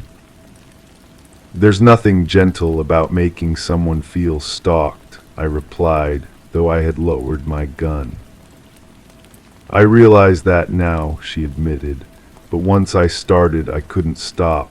The more scared she became, the more I felt connected to her somehow, like her fear was an acknowledgement of my existence. I called Emma that night, asking her to come back to the house. When she arrived and saw Lily, there was no flash of recognition, no maternal instinct that suddenly surfaced, just confusion and fear that gradually gave way to shock as the evidence was presented. DNA testing later confirmed their relationship. Medical records verified the pregnancy and psychiatric treatment that had effectively erased this chapter from Emma's life.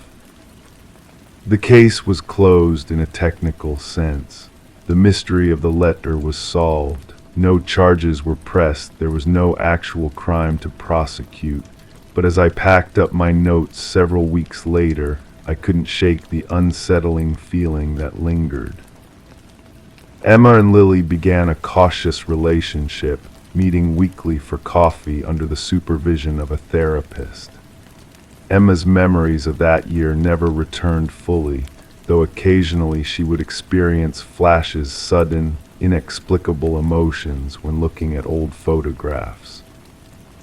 Sometimes I think about that burgundy wax seal on the envelope, how easily it broke between my fingers, how some seals once broken can never be repaired, how some knowledge once gained can never be unknown. The last time I saw Emma, she was sitting across from Lily at a cafe near the university. There was still distance between them, evident in their careful postures, but they were talking, their hands wrapped around identical mugs of tea, steam rising between them like shared breath. As I walked away, I wondered which is more haunting, the things we remember that never happened, or the things that happened that we cannot remember. Both leave ghosts, I suppose, shadows that follow us, watching always. Story 9. I remember the first time I walked into the Harrington estate, early October, when the morning fog still clung to the overgrown hedges that lined the long, winding driveway. The house stood like a monument to faded grandeur, its Victorian façade weathered by decades of neglect. As a detective specializing in cold cases, I'd visited many places haunted by their histories, but something about this one felt different. The silence was too perfect, as if the house itself was holding its breath. It had been nearly 40 years since Eleanor Harrington had disappeared without a trace. Her family had long since moved away, unable to bear the weight of not knowing, and the property had changed hands several times over the decades. Now, a development company had purchased it, planning to transform the historic estate into luxury apartments. That's when they found the first message. "I'm afraid they'll find me here. Please, someone help. Eleanor." The words were scratched into the wooden beam beneath layers of plaster in what had once been Eleanor's bedroom. The construction foreman had called the police immediately, and given the connection to one of the county's most notorious cold cases, the file landed on my desk by that afternoon. As I stood in the entrance hall, listening to the soft creaking of old wood settling, I could almost hear the echoes of the search parties that had filled these rooms decades ago. Eleanor Harrington, 28 years old, accomplished pianist and beloved daughter, had simply vanished one autumn evening in 1984. No signs of struggle, no evidence of foul play. Her car remained in the garage, her purse on the sideboard in the hallway. The only thing missing was Eleanor herself. Detective Reeves, the site manager, called from the staircase, breaking my reverie. "There's something else you should see." He led me up the grand staircase, each step releasing a soft complaint under our weight. The wallpaper in the upstairs hallway had been partially removed, revealing the bare walls beneath. And there, in what would have been invisible for decades, was another message, this one longer than the first. Richard knows what I discovered. He says no one will believe me. I need to hide what I found. Eleanor. I ran my fingers gently over the indentations in the wood, feeling the urgency in each carved letter. Who was Richard? Eleanor's husband, James, had been the primary suspect at the time, though nothing had ever been proven against him. But Richard, the name, appeared nowhere in the original case files. The construction had been halted, and over the next several days, my team carefully documented and photographed every inch of the house.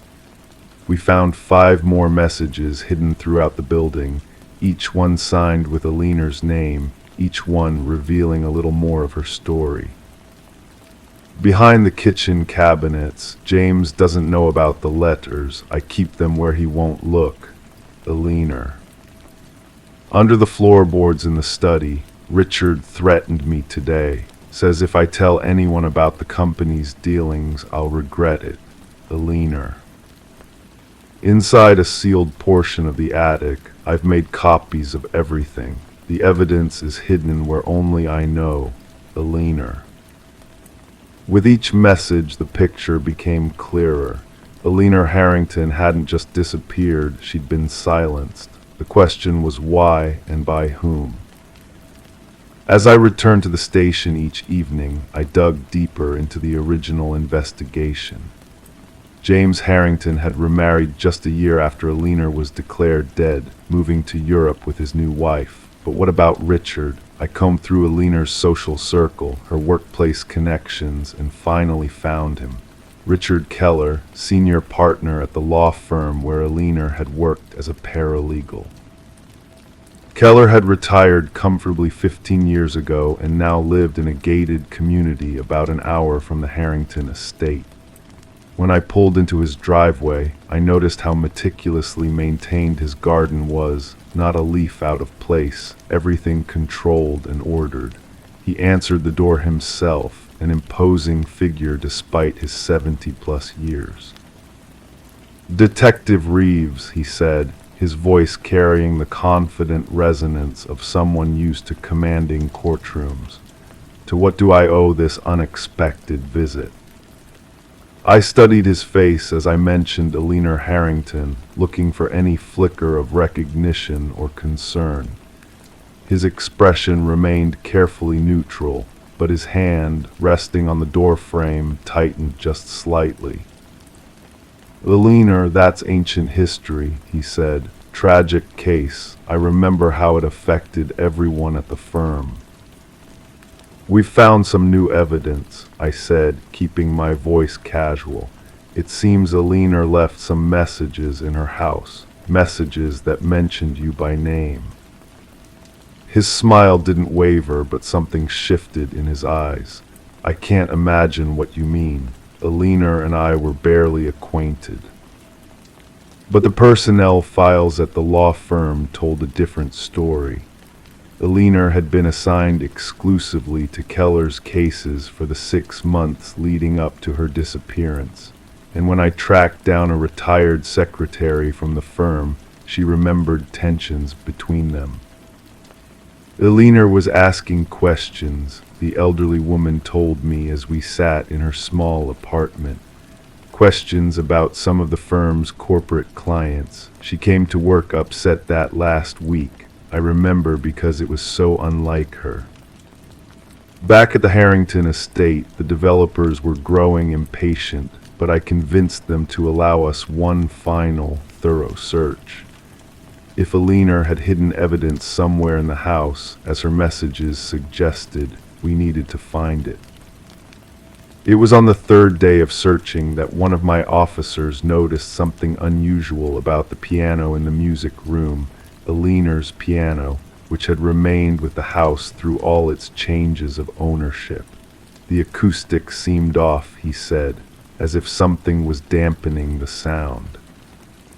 We carefully removed the back panel of the upright piano, and there, wrapped in plastic and tucked between the soundboard and the outer case, was a thin package of documents.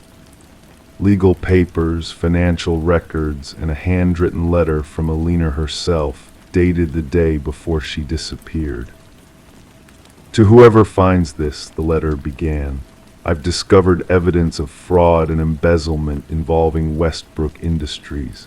Richard Keller has been helping them hide millions from their shareholders and the IRS. When I confronted him, he threatened me, said accidents happen. I'm taking these copies to the FBI tomorrow. If anything happens to me, look to Richard. The documents corroborated her claims, falsified financial statements, backdated contracts, evidence of money being siphoned into offshore accounts. And most damning of all, records of a payment from Westbrook Industries to a man named Clay Thornton, dated 3 days after Alina's disappearance.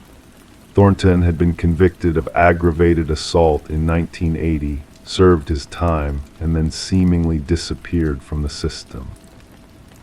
Just like Alina had disappeared. It took another 3 months of investigation, exhumations of financial records, and interviews with former Westbrook executives before we had enough evidence to arrest Richard Keller. The case against him was circumstantial but compelling. Alina had discovered his criminal activities, threatened to expose him, and then vanished without a trace. Keller maintained his innocence throughout, his confidence never wavering, even as the evidence mounted against him. You'll never find her, he told me during one interview, and without a body you have nothing. He was right about one thing, we never did find Alina's remains, but we found Clay Thornton, living under an assumed name in Arizona. Old and sick now, he agreed to testify against Keller in exchange for immunity. I didn't kill her, Thornton insisted during his deposition. Keller told me to scare her, to make sure she understood what would happen if she went to the authorities. Things got out of hand. By the time I left that house, she wasn't breathing anymore. When the jury returned with a guilty verdict for Richard Keller, I felt no triumph, only a hollow sense of completion. Alina's parents had both passed away years ago, never knowing what happened to their daughter. Her husband had remarried and built a new life elsewhere. The only one who had carried the truth all these years was the house itself, holding Alina's desperate messages between its walls, waiting for someone to hear them. The Harrington estate was eventually converted into apartments as planned. I drive by occasionally, looking up at the windows and wondering if the new residents ever sense the history that surrounds them, the secrets that were kept for so long within those walls. Alina's piano was donated to a local music school, her final message and the evidence that brought her justice removed from its hiding place. Sometimes I imagine the notes from that instrument carrying something of her story into the world, a melody that waited 40 years to be heard. And sometimes, on quiet evenings when I'm reviewing old cases, I think about those words scratched into the hidden places of that house. How Alina, in her final desperate days, had transformed her home into a testament, the walls themselves bearing witness to what had happened there. The house that kept her secrets had finally spoken. Story 10, The Enigmatic Doppelganger. She cleared the steam from the mirror, gazing at her own reflection. Everything seemed normal, her features in place, her attire unchanged. Yet a subtle unease crept over her as she continued to stare. A flicker caught in her peripheral vision, a movement that defied explanation. When she turned away, her reflection remained unmoving, fixed on her like a silent observer. Thus began the mysterious case of Rebecca Thorne, unfolding in the quiet confines of her modest apartment nestled within a serene suburban neighborhood. Known for her meticulous nature and reserved demeanor, Rebecca led a life of routine and precision, working diligently as a data analyst for a local company. Her unassuming existence gave no hint of the enigma that would soon engulf her and puzzle the community for years to come. Initially, the disturbances seemed trivial. Objects in Rebecca's home were subtly rearranged small shifts that went unnoticed at first. A coffee mug placed on a different shelf, books shuffled out of order, her toothbrush inexplicably on the opposite side of the sink. She brushed off these anomalies as mere lapses in memory, attributing them to the strains of her work that often blurred the lines between reality and exhaustion. Detective Marion Shaw entered the scene when Rebecca, after enduring weeks of inexplicable occurrences, finally reached out to the authorities. The initial assessment yielded no tangible evidence of a crime, leading some to suggest that perhaps mental health services should intervene instead of law enforcement. Shaw recorded the complaint, deeming it non-urgent among the stack of cases demanding immediate attention, yet unknowingly paving the way for a perplexing journey into the unknown. It was the incident in the bathroom that altered the course of events. During her subsequent interaction with the police, Rebecca recounted in vivid detail how her reflection seemed to possess a will of its own, casting an unsettling aura of surveillance even in moments of solitude. This time, she presented proof in the form of a security camera aimed at her front door. The footage it captured sent shivers down the spines of even the most seasoned officers. The grainy video depicted Rebecca departing for work, only to be followed 20 minutes later by an exact replica of herself, using a key to access the apartment. Forensic scrutiny revealed no signs of tampering or digital manipulation, leaving the investigators grasping at the eerie reality of a doppelganger meticulously mimicking Rebecca's every move. As Detective Shaw delved deeper, the enigma unraveled further. Fingerprints traced back to Rebecca alone, no foreign DNA unearthed within her abode. Neighbors attested to seeing nothing out of the ordinary, merely observing Rebecca's routine comings and goings. Mrs. Keller, a neighbor, recalled a peculiar encounter where Rebecca failed to acknowledge her greeting upon returning home, a deviation from her usual demeanor that raised no immediate alarms.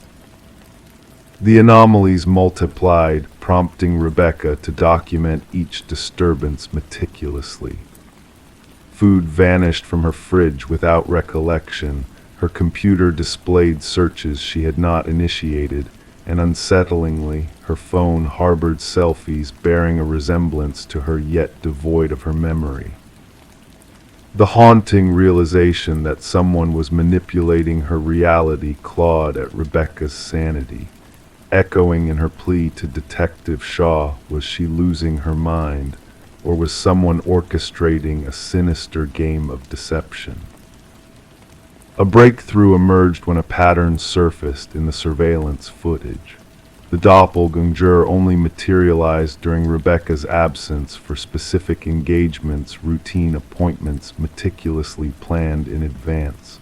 Detective Shaw discerned a targeted surveillance strategy at play, a systematic infiltration orchestrated by someone intimately acquainted with Rebecca's daily life.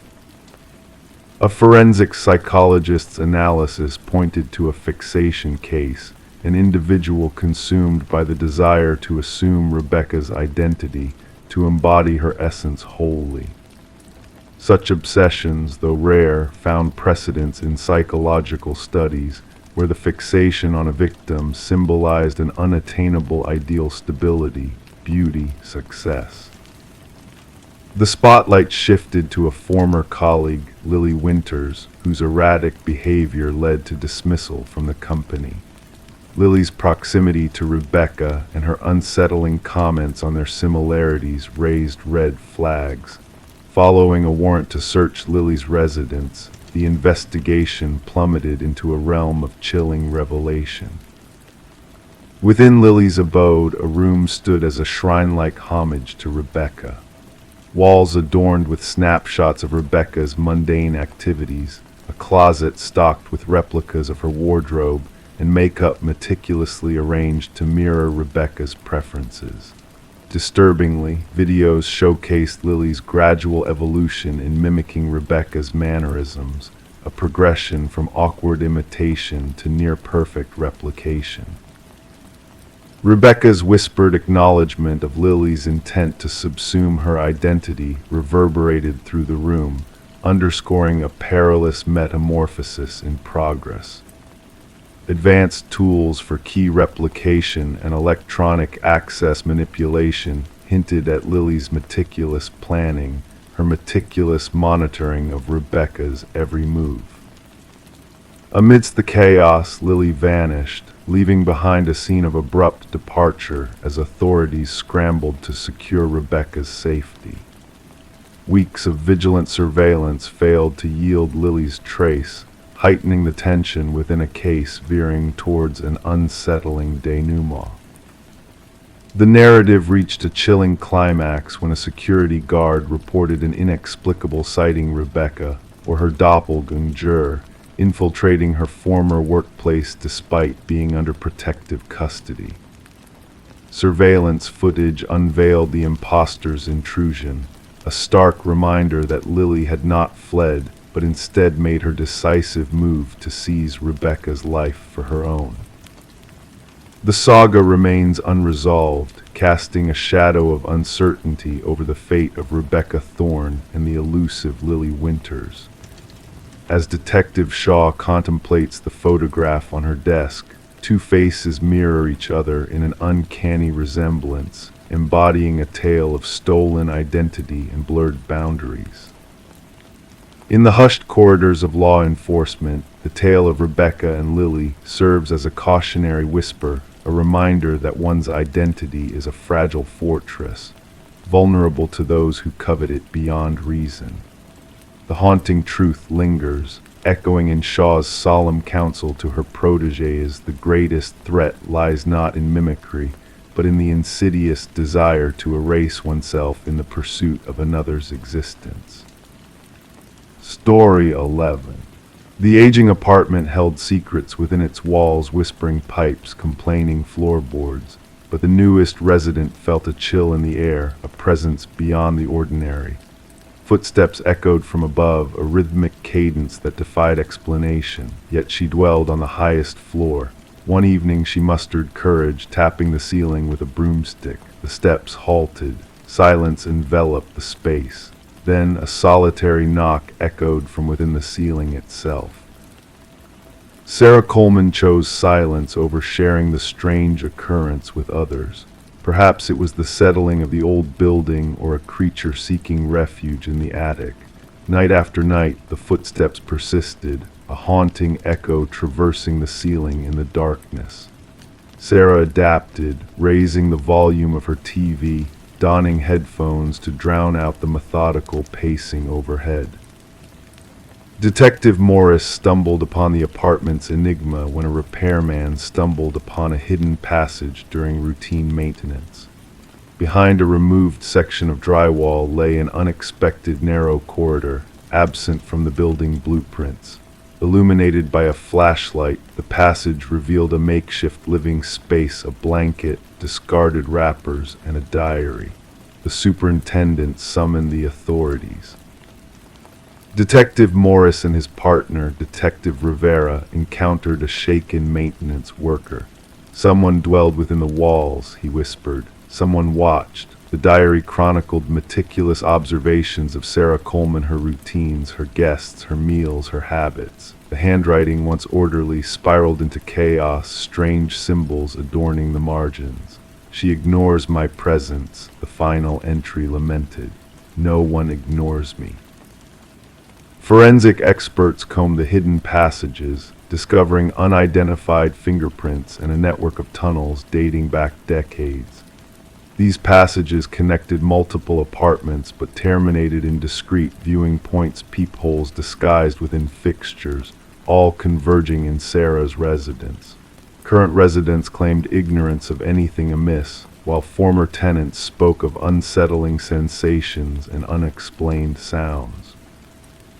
The breakthrough arrived with the revelation of microscopic blood droplets in one of the concealed spaces, the DNA linked to a missing resident, Martin Weaver. Investigating Martin's past, Detective Morris unveiled a pattern of mysterious disappearances linked to a former tenant named Edward. Each time, Edward had resided in top-floor units, maintaining a reclusive existence before vanishing without a trace. Tracking Edward's movements led to a remote cabin, adorned with eerie photographs and meticulous notes. Maps detailed building structures, journals chronicled observations and habitats. A corkboard displayed missing persons reports, 6 of them individuals from Edward's former residences. Beneath the board, dragged grooves marked the floor. Behind the cabin, cadaver dogs unearthed graves, each revealing a tragic tale. As the investigation unfolded, Sarah's building was secured, yet whispers of unseen presences lingered. During security installations, a notebook was discovered, hinting at a new hiding place. A drawing marked Sarah's apartment layout, a crimson path indicating a secret passage, scheduled for that very night. The frantic search for Edward, also known as Edward Mercer, a skilled construction worker, continues. Thermal scans revealed no current occupancy within the walls. Sarah Coleman's whereabouts remain unknown, her case tied to similar disappearances nationwide. Detective Morris, haunted by Sarah's ordeal, envisions the unseen watcher, the midnight footsteps, the eerie silence broken by a knock from above. In solitary moments, Detective Morris gazes at his ceiling, pondering, waiting, wondering who else may be listening in the quiet of the night. Story 12. The parcel arrived without fanfare, devoid of any traces that could lead back to its sender. No return address, no tracking number, just a simple cardboard box, its surface slightly damp from the morning's dew. It wasn't intended for her, the address was correct, but the name was a mismatch. Sarah Miller hesitated for a moment, considering ignoring it, leaving it untouched on her porch. But curiosity, that insatiable urge, prevailed. She tore away the tape, anticipating mundane contents like books or clothes. Yet what lay within was far from ordinary, a VHS tape and a solitary sticky note. "Watch alone," the note commanded in stark simplicity. Sarah held the black plastic cassette in her hands, sensing a peculiar weight to it, as if it carried the burden of forbidden knowledge. Her fingertips traced the worn edges, feeling the texture of the plastic casing. The handwritten note bore traces of urgency, each stroke pressed hard onto the paper. In the background, the suburban neighborhood hummed with its usual rhythm, a distant dog's bark, the laughter of children, the drone of a lawnmower. Life went on as she stood there on the cusp of a mystery. Bringing the package inside, she placed it on her kitchen counter, uncertainty clouding her thoughts. The name on the box, Daniel Whitaker, meant nothing to her. She had resided in the house for years, never receiving mail for anyone by that name. Curiosity wrestled with unease as she glanced at her old VCR, a relic of nostalgia. There was a magnetic pull to the tape, a mystery shrouded in the darkness of its worn casing. Against her instincts, Sarah inserted the tape. Static crackled on the screen before sharpening into focus. A dimly lit room materialized, illuminated by a solitary lamp. The camera angle was askew, lending an air of urgency to the scene. A man sat in a wooden chair, his features initially obscured by shadows.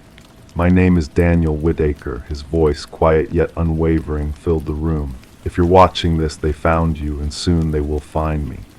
As he leaned forward, his weary face came into view, eyes tired, stubble covering his jaw, hair unkempt. "I am innocent, you must know that, but they have framed me, planted evidence to make me appear guilty." "I never laid a hand on her."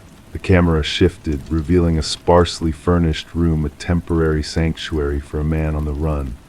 They fabricated everything. The police report will claim I knew her, that we quarreled, that witnesses heard us argue. Lies, all of it. I only saw Catherine Walsh on the news after her death. His voice faltered. Murdered in her own home, and somehow my DNA was present at the crime scene. Detective Eliza Ramirez studied the identical VHS tape on her desk, the fifth to surface. 5 tapes, 5 recipients, all linked by the desperate plea of Daniel Woodacre, a man accused of Catherine Walsh's murder and mysteriously vanished. The case seemed straightforward. Initially, a young woman strangled in her bedroom, evidence pointing squarely at Woodacre. But the tapes introduced a new layer of complexity. Ramirez sensed a deeper truth lurking beneath the surface. The investigation unraveled further as Ramirez delved into Walsh's past. A whistleblower against PharmaCorp, a pharmaceutical giant entangled in a web of deceit. Walsh had uncovered damning evidence of clinical trial manipulation, a dangerous secret PharmaCorp sought to bury. Ramirez's focus shifted, exploring the connections between Walsh, Woodacre, and the elusive tapes. The pieces began to form a chilling puzzle. Sarah Miller received a second package, this time filled with incriminating documents, proof of PharmaCorp's deception, of Walsh's courage in the face of danger. Ramirez, collaborating with other tape recipients, traced Woodacre's digital breadcrumbs. An IT security specialist, he stumbled upon the conspiracy inadvertently. They were watching her, Woodacre revealed in a subsequent tape. I uncovered the surveillance orders, the network lockdown that coincided with her demise. They knew she was a threat, and they used me as the scapegoat.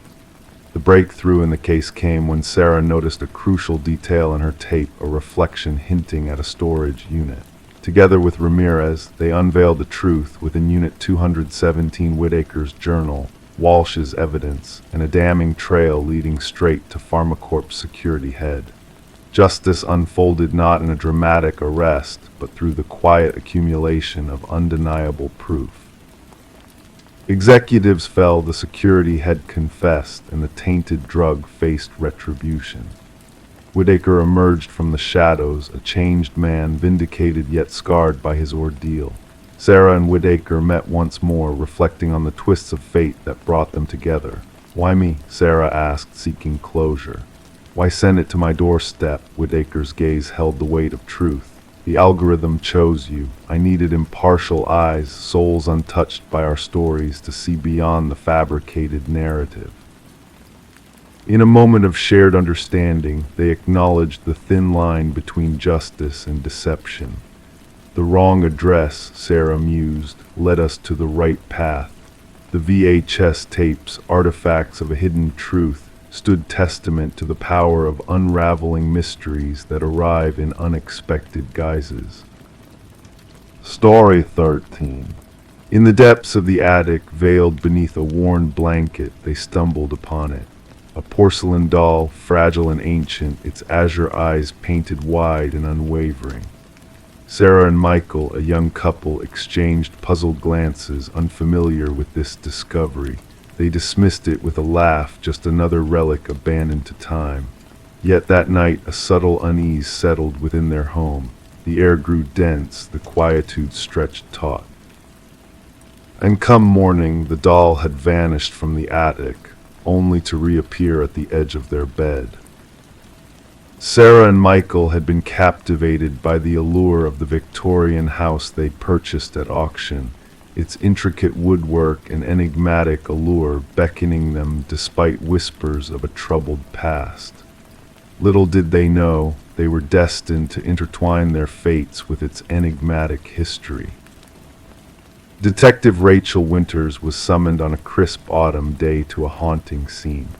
In the master bedroom lay the female victim, contorted in a macabre pose, limbs bent at precise angles, eyes wide in eternal terror. Meanwhile, the male victim was found in the hallway, a futile attempt at escape frozen upon his face. The meticulously arranged tableau revealed no forced entry, no signs of struggle, only a deliberate positioning that whispered of sinister intent.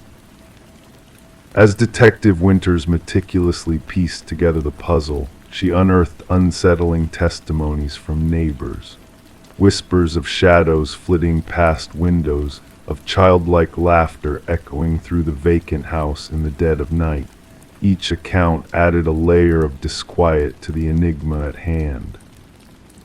The forensic team's findings deepen the mystery, tracing minute fibers throughout the house, vintage fabrics akin to those adorning antique dolls.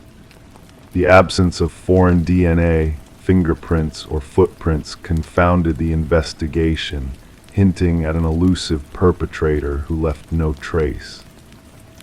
Delving into the property's past, Detective Winters uncovered a chilling pattern of unexplained deaths spanning decades. 3 prior owners had met mysterious ends, with peculiar occurrences documented in each case. A thread emerged, weaving a tale of eerie coincidences and spectral whispers. A faded newspaper clipping led Detective Winters to a doll maker who had once dwelled within the house, his tragic history shrouded in secrets. His final creation, a doll resembling his deceased daughter, bore an uncanny resemblance to the one discovered by Sarah and Michael. Old photographs hinted at a sinister truth: the doll possessed an eerie sentience, its presence seemingly shifting within the frames. Further investigations unveiled a spectral trail of tiny handprints invisible to the naked eye, leading from the attic to the master bedroom. An unsettling residue of porcelain dust and enigmatic organic matter hinted at an otherworldly influence at play.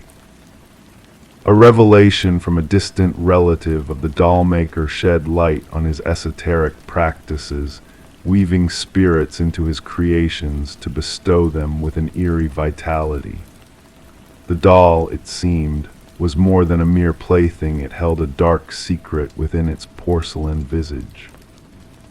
As the case grew more enigmatic, Detective Winters found herself ensnared in a web of inexplicable events. The inexplicable disappearance of the doll from police custody, coupled with her own cryptic episode of lost time, cast a shadow of doubt over her perceptions.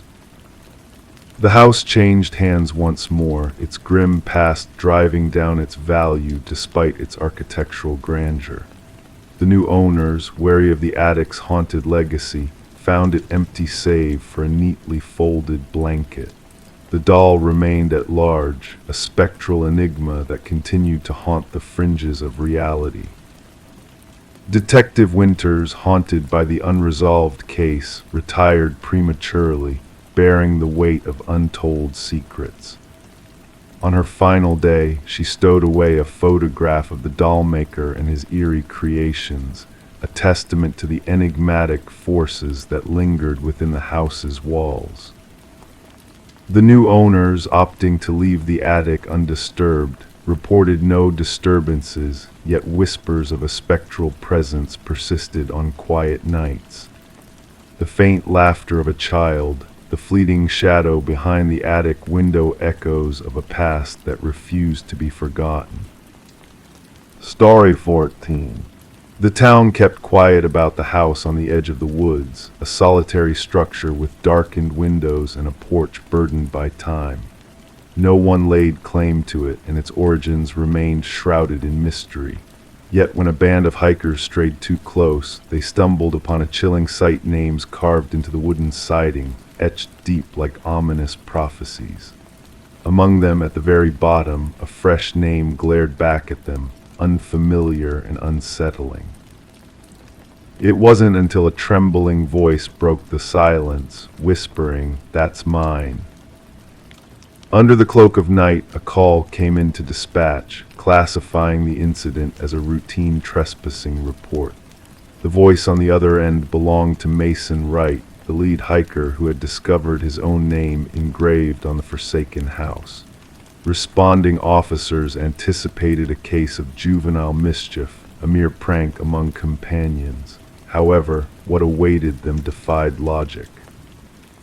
Detective Sarah Keller arrived as darkness enveloped the forest, her flashlight piercing through the shadows to reveal the weathered facade of the eerie building. The names 27 in total ran vertically down the eastern wall, some fading with time while others remained sharp as if freshly carved. And at the base, Mason Wright, the incision still carrying traces of newly cut wood. "I've never set foot here before," Mason asserted, his words forming mist in the frigid air. "I can't fathom how anyone would know my name." The investigation commenced with thorough background checks on each name etched into the wall. The findings sent shivers down the spines of the detective team. Every name belonged to an individual reported missing over the past 40 years, their disappearances connected by a chilling commonality: they had all vanished while hiking alone. Some cases had gone cold, while others remained open, haunting reminders of lives interrupted. Forensic experts meticulously documented each carving, noting the depth, techniques, and weathering patterns. The oldest name, Rebecca Hansen, harkened back to a missing person case from 37 years prior, recounting the tale of a young woman who ventured into the woods never to return, leaving behind only a solitary hiking boot by a babbling stream. Mason's account remained unwavering during extensive questioning. He professed no ties to the area beyond the hiking excursion with his college friends. They had randomly selected the trail based on an online suggestion, with no inkling of the ominous fate that awaited them. Attention shifted to Mason's companions, particularly Emily Chen, the group's photographer. Upon scrutinizing the images she had captured during their hike, analysts discerned a disconcerting presence: a blurred figure, tall and slender, lurking in the background of 3 distinct photographs. "We would have noticed another person on the trail," Emily insisted, her voice tinged with unease. Detective Keller sanctioned a search of the house's interior, revealing an abandoned space cloaked in dust, with broken furniture strewn about. However, in the basement, a macabre tableau awaited discovery. Personal effects of the missing hikers lay meticulously arranged on wooden shelves: watches, backpacks, cameras, wallets, each item labeled with a corresponding name from the wall outside. Under ultraviolet scrutiny, bloodstains emerged on the concrete floor, remnants of attempts to erase a sinister past. Although ground-penetrating radar yielded no bodies beneath the house, cadaver dogs incessantly signaled toward the dense forest at the rear of the property. As the investigation delved deeper, Detective Keller observed a shift in Mason's demeanor. He reported eerie incidents, whispers in the night, enigmatic footprints leading to his door but never away, shadowy figures observing from the shadows. A breakthrough emerged when buried land records unveiled the house's previous owner, a recluse named Victor Blackwood. Sparse encounters with neighbors described a tall, gaunt man who shunned interaction, disappearing without a trace 15 years prior, evading official scrutiny. With a warrant secured, Detective Keller led an expedition into the encompassing forest, unearthing a network of primitive hunting blinds strategically stationed along popular trails.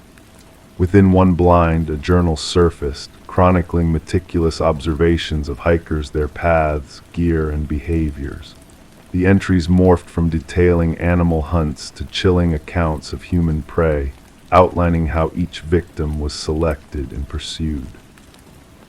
A manhunt ensued for Blackwood, spanning jurisdictions and deploying advanced search tactics. Helicopters equipped with thermal imaging scoured the forest canopy, while tactical teams combed every crevice and cavern. Yet the elusive figure remained beyond reach. Mason Wright's whereabouts became a mystery as he withdrew from contact. Officers dispatched to his residence found it deserted, save for a chilling inscription on his bedroom wall: "The hunter becomes the hunted." Weeks passed with no sign of Mason or the forensic technician, until a startling revelation unfolded during a secondary search of Blackwood's house. Concealed behind a false panel in the basement lurked a workshop, housing woodworking tools, preservatives, and a freshly carved wooden piece bearing a new name: the missing forensic technicians. Authorities established a vigilant perimeter around the dwelling, equipped with surveillance and motion sensors, poised for the inevitable reckoning. 3 nights later, an alarm sounded, capturing on camera a towering, ethereal figure emerging from the forest, moving with an otherworldly grace toward the house. As tactical units closed in, the figure vanished, leaving a lingering sense of dread in its wake. To this day, the house remains under constant watch, a haunting reminder of the unsolved mysteries that dwell within its walls. Mason Wright and the forensic technician faded into obscurity, their fates entwined with the enigmatic hunter, Victor Blackwood. The investigation persists, drawing new resources as similar vanishings are reported in forested enclaves across the land. The names etched on the wall have become a whispered legend among law enforcement circles, evoking fear and fascination in equal measure. Some officers dare not utter them aloud, while others opt to steer clear of the unsettling case altogether. And local hikers, aware of the ominous house's dark history, tread cautiously, fearful that merely speaking of it could invite their names to join the silent chorus of the forsaken, the names that none dare speak. Story 15. She crossed the threshold, stirring up dust in the musty air of the abandoned house.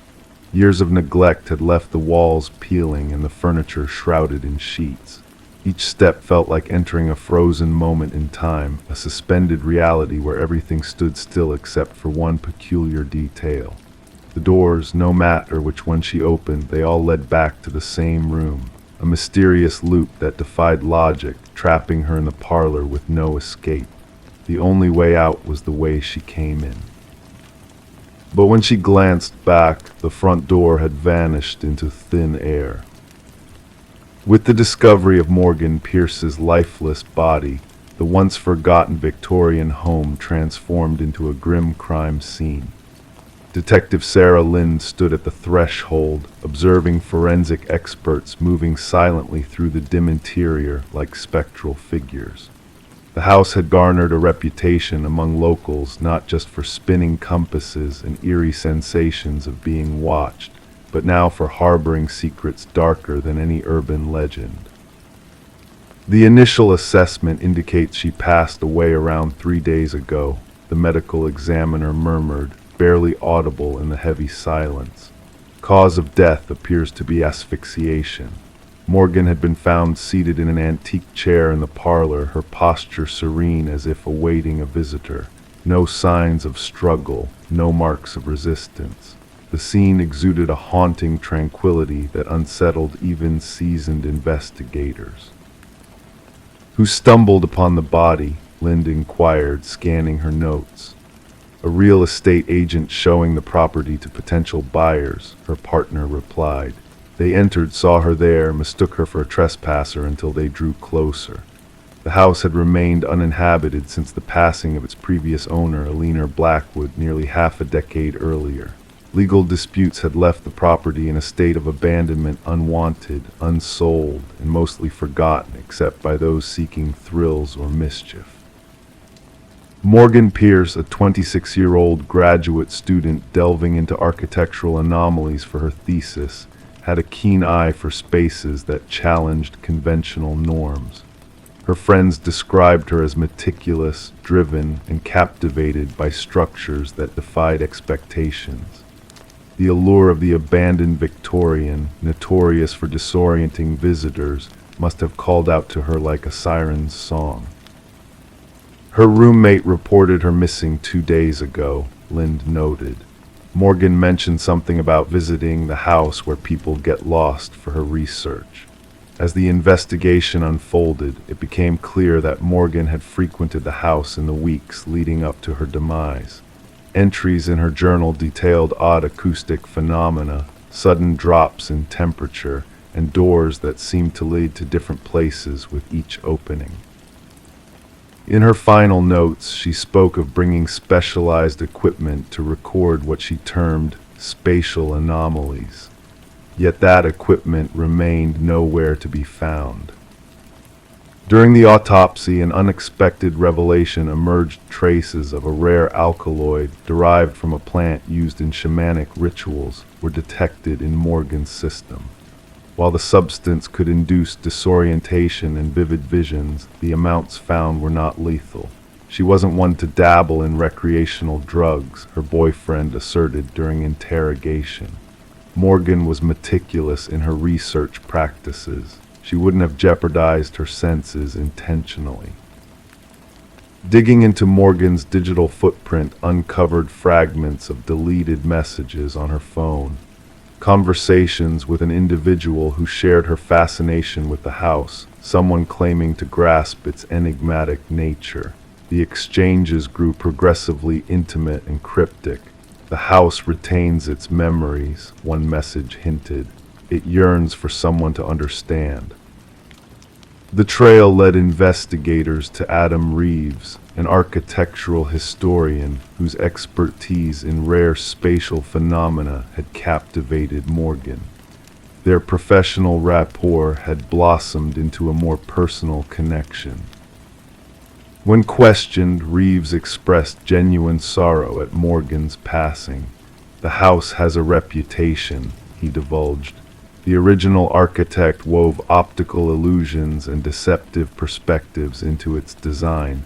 It was crafted to bewilder and disorient. Morgan believed there was a deeper layer to it, something transcending mere trickery of construction."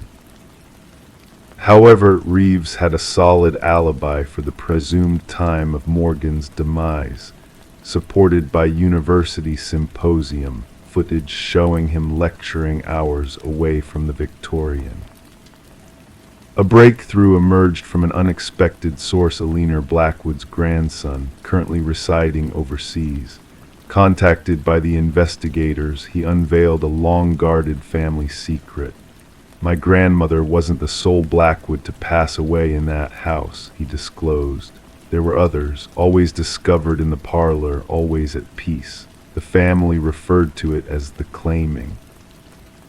Providing journals spanning generations, he unveiled a chilling pattern: individuals spending significant time within the house eventually succumbed to what the family euphemistically termed the influence. A secondary sweep of the property unearthed a concealed compartment behind the parlor's hearth.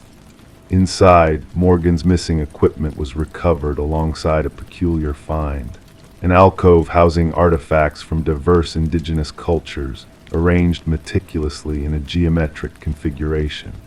At its center rested a weathered figurine depicting a deity associated with liminal realms, thresholds between worlds. Traces of the alkaloid matching Morgan's toxicology were discovered on the relics. The case took a sinister turn when dust analysis within the house hinted at an additional presence during Morgan's demise. Partial fingerprints distinct from Morgan's or any known visitors were lifted from doorknobs throughout the property. 3 weeks into the inquiry, Adam Reeves was discovered lifeless in his residence. Mimicking Morgan's fate, he sat serenely facing the entrance with the same alkaloid detected in his system. Clenched in his hand was a key that unlocked no door in his apartment, but fitted precisely into the hidden compartment of the Victorian.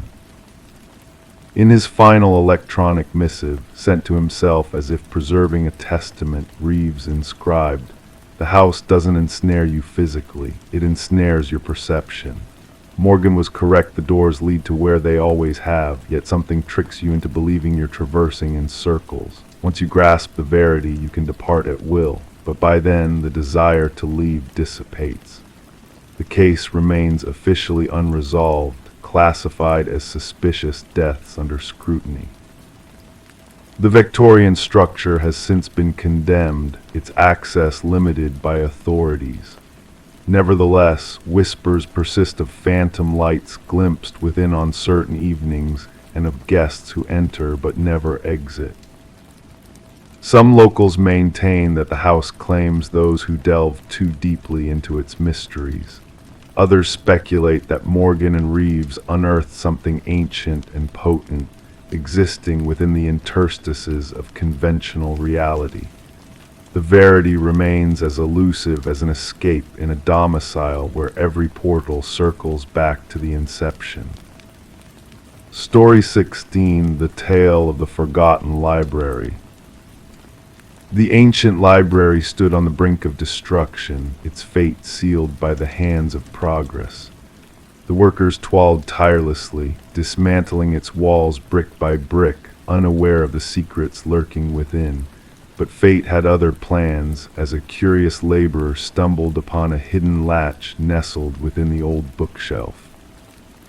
With a gentle click, the bookshelf swung open, revealing a clandestine passage that led to a chamber shrouded in mystery. The air hung heavy and stagnant, a silent witness to years of neglect. In the center of the room stood a solitary chair, its frame bolted firmly to the floor, a silent sentinel in the shadows. Etched repeatedly on the walls, a haunting message echoed through the dimly lit chamber: "I am still here." The foreman, sensing unease creeping into his bones, wasted no time in contacting the authorities. What began as a routine demolition swiftly spiraled into a chilling enigma that gripped the heart of Detective Morgan Walsh. Veteran of 2 decades in law enforcement, Walsh had encountered his fair share of the macabre, but nothing could have prepared him for the sight that awaited within the hidden room. Standing at the threshold, his flashlight pierced the darkness, casting eerie shadows upon the cryptic message that adorned the walls. "Secure the scene," Walsh commanded, his voice a whisper in the oppressive silence. "Let no one disturb a thing until forensics arrives." The history of the library whispered tales of a family haunted by tragedy. The Harringtons, once pillars of the community, had gifted the building to the public following the baffling disappearance of their daughter, Rebecca. Vanished without a trace during her final year of college, Rebecca's absence had left a void in the hearts of her loved ones. Despite tireless searches and unanswered questions, the truth remained elusive. The prevailing belief hinted at a runaway, but her family clung to darker suspicions. As forensic experts combed through the hidden chamber, a grim revelation unfolded. Strands of hair and fibers clung to the chair, while the walls bore faint traces of blood and skin cells beneath the layers of neglect. The forensic analyst's words cut through the silence like a knife, revealing the chair's grim purpose as a tool of restraint. Walsh delved into the tangled web of the Harrington family's past, a gnawing suspicion tugging at his thoughts. The timing of the library's donation after Rebecca's disappearance hinted at a sinister connection. Further scrutiny unearthed a troubling detail: the very bookshelf concealing the hidden room had been installed by a contractor with ties to Rebecca's uncle, Maxwell Harrington. Financial records painted a damning picture of undue payments and secretive dealings, casting a shadow of doubt over the family's legacy. Former staff members shared tales of Maxwell's solitary vigils in the forbidden section, his presence a mystery shrouded in silence. The pieces of the puzzle fell into place when DNA evidence linked the hidden chamber to Rebecca herself. The walls of secrecy crumbled, revealing a chilling truth: Rebecca had not fled, but had been held captive behind the facade of the bookshelf, perhaps by a hand from within her own kin. Armed with a warrant, detectives descended upon the Harrington estate, their search leading them to Maxwell's study. There, hidden in a concealed compartment, lay a journal chronicling his descent into obsession and madness. The final entry spoke of a desperate act to silence a truth that threatened to unravel his very existence. Confronted with irrefutable evidence, Maxwell's veneer of denial shattered, laying bare the darkness that had festered in his soul. His hollow confession echoed through the chambers of justice, revealing a tale of betrayal and tragedy that had lain dormant for far too long. The earth beneath the hidden room yielded its grim secret as the skeletal remains of a long-lost daughter emerged from the depths of oblivion. Clad in a bracelet that gleamed with memories of happier days, Rebecca's bones bore witness to a life cut short by a cruel hand. In a courtroom suffused with sorrow, the Harrington family faced the specter of justice, their silent grief a poignant tribute to a life stolen too soon. As the dust settled and the truth emerged from the shadows, the old library stood as a monument to a tragedy long buried but never forgotten. The flowers that adorned its entrance whispered of remembrance, a silent elegy to a soul lost in the mists of time. And in the quiet confines of the hidden chamber, Rebecca's final message, "I am still here," echoed through the annals of history, a testament to a spirit that refused to be silenced, even in death's embrace. Story 17. The ancient box lay hidden beneath layers of clutter in the attic, a silent witness to the passage of time. Neglected, it held secrets of the past inhabitants of the house. Within its faded confines rested Polaroids of yesteryears, capturing moments of joy and togetherness. Innocent scenes of birthdays and family gatherings painted a picture of normalcy until her gaze fell upon the final photograph.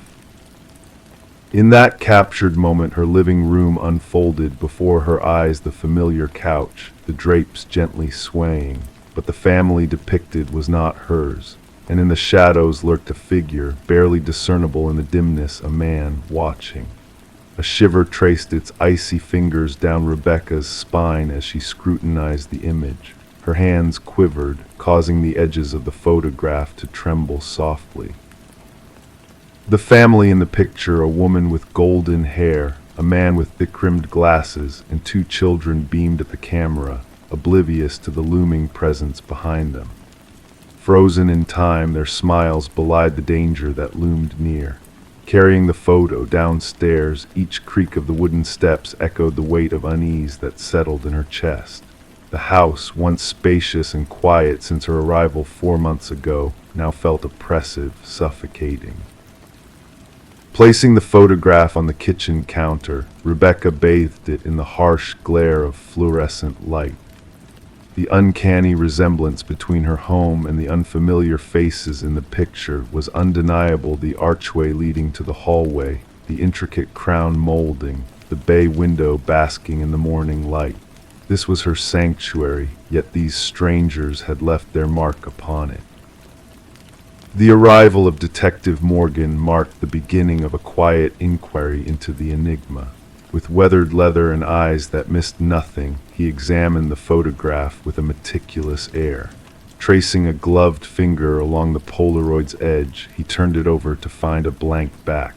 "What do you know of the previous owners, the Nelsons?" His voice rumbled low. Rebecca confessed, "Very little. They had already relocated out of state before I bought the house." Morgan nodded, his expression inscrutable. "May I take this? Our team might shed light on the family in the photograph." And so, the investigation commenced in earnest. Delving into the history of the house, Rebecca discovered that the Nelsons had acquired the property from a family named Crawford, who had abruptly departed after 7 years. Prior to them, the Mornos had resided there for almost a decade. Detective Morgan meticulously traced back through property records, interviewing former residents, constructing a timeline of inhabitants.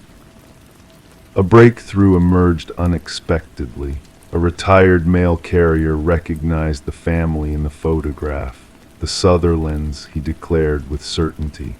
They occupied that house for a brief year before vanishing without a trace. Mail piled up. Neighbors assumed they had moved away quietly.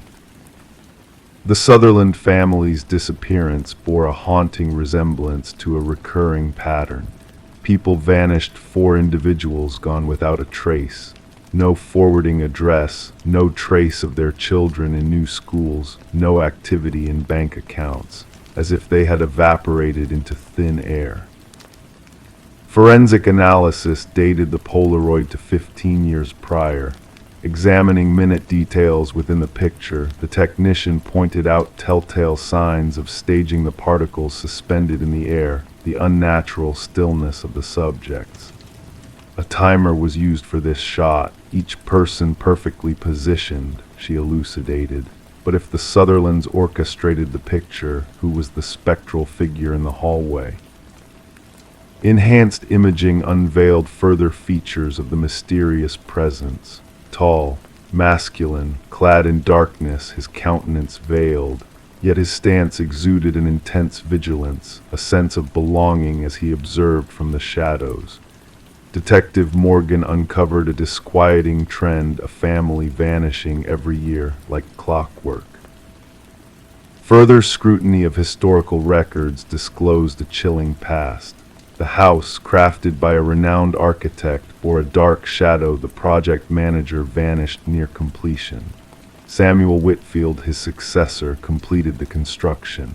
A single photograph of Whitfield, a gaunt man with piercing eyes, was unearthed in police archives.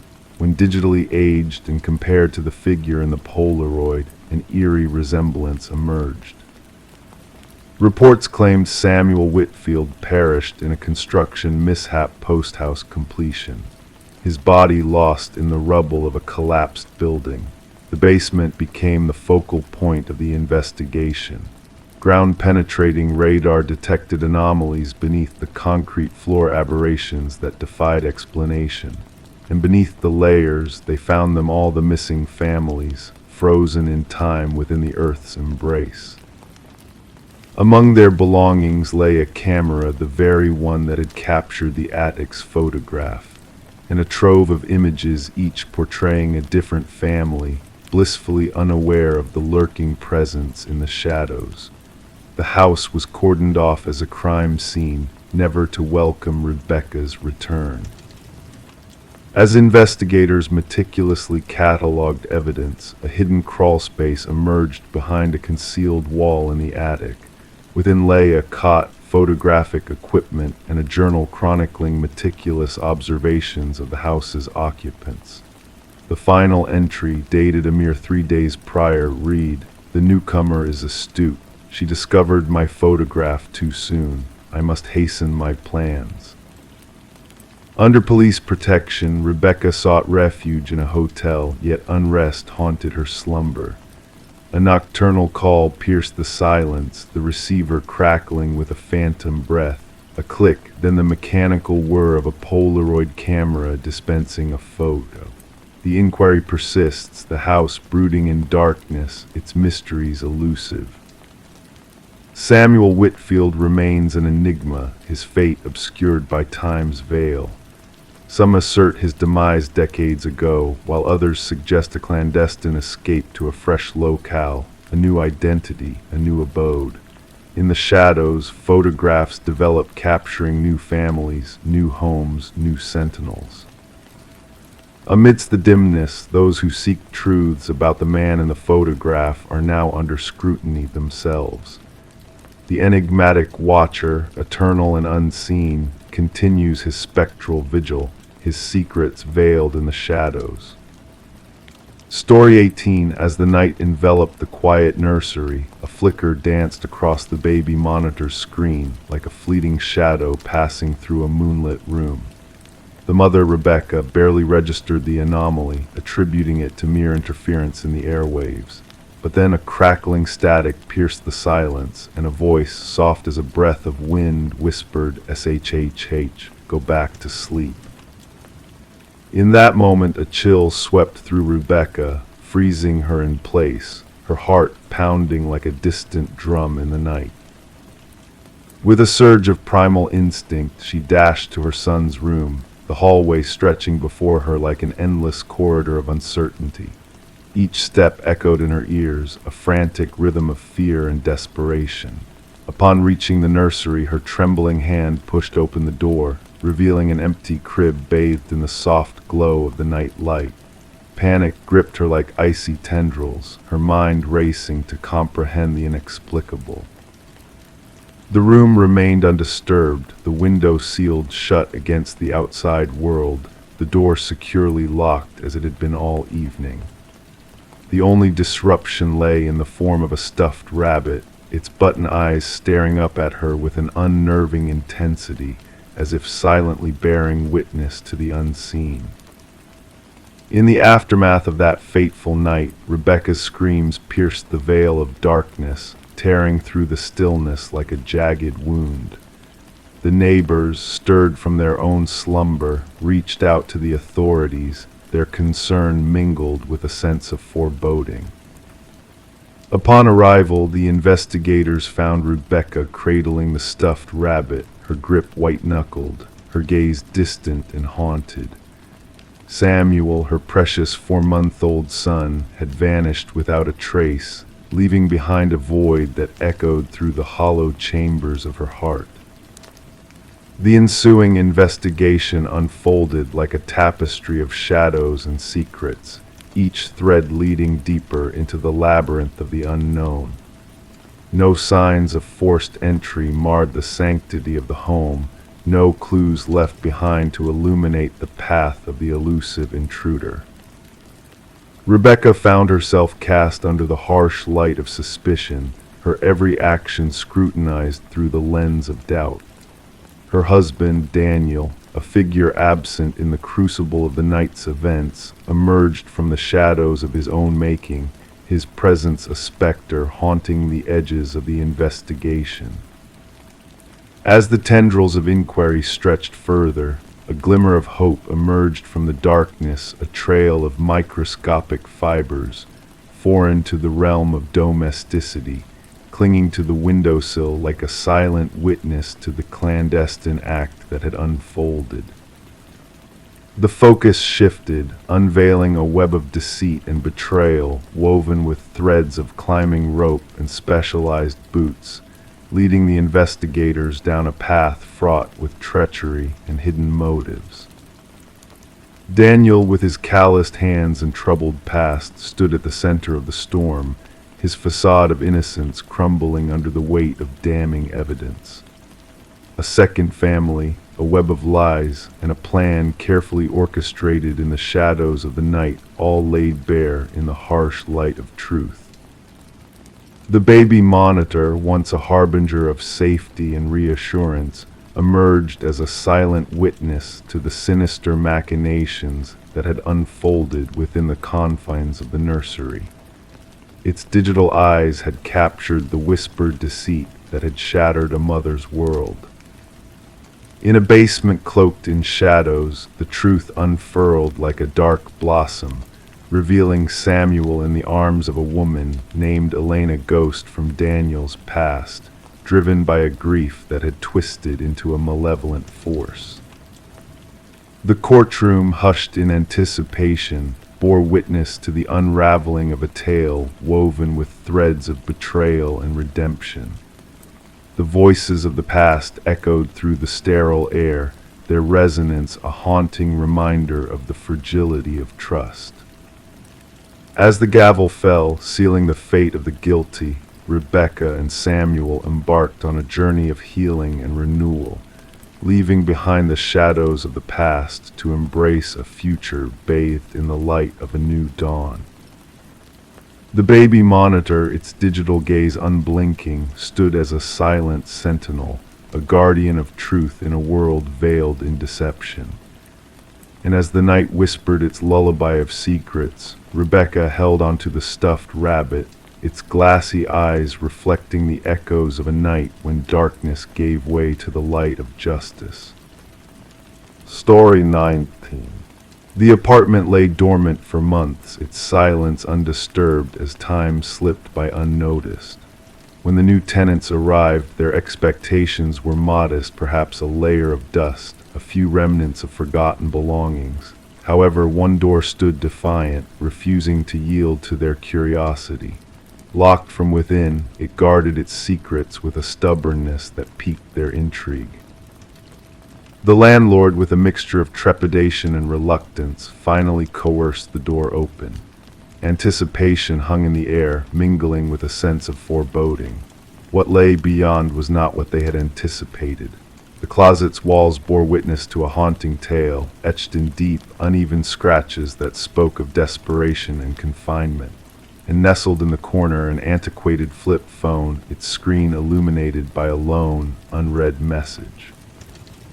Detective Morgan Shaw, seasoned in the art of unraveling enigmas, felt a shiver trace down her spine at the sight before her. It wasn't the presence of blood or overt violence that unsettled her, but rather the silent plea conveyed by those abrasions, a silent testament to someone's harrowing struggle for freedom.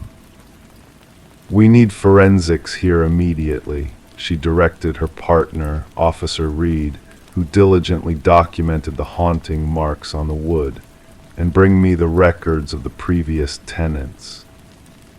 The message on the forgotten phone simply whispered, "I know what you did." The landlord, a man perpetually on edge, nervously recounted how the previous tenant had vanished without a trace, leaving behind unpaid rent. A young woman kept to herself, moved out about 6 months ago, he mumbled, avoiding the closet's gaze, never caused any trouble. Forensic analysis unearthed a chilling revelation within the scratches: multiple blood samples, most matching a single individual, presumably the missing tenant named Emma Caldwell, aged 28. Yet 2 DNA profiles emerged. One remained a mystery in the databases, while the other belonged to a man supposedly deceased for 2 years, Derek Mercer, a name that sent a ripple of disbelief through Shaw. "This can't be right," she murmured, her gaze fixed on the damning evidence. Emma's apartment painted a poignant picture of an interrupted existence.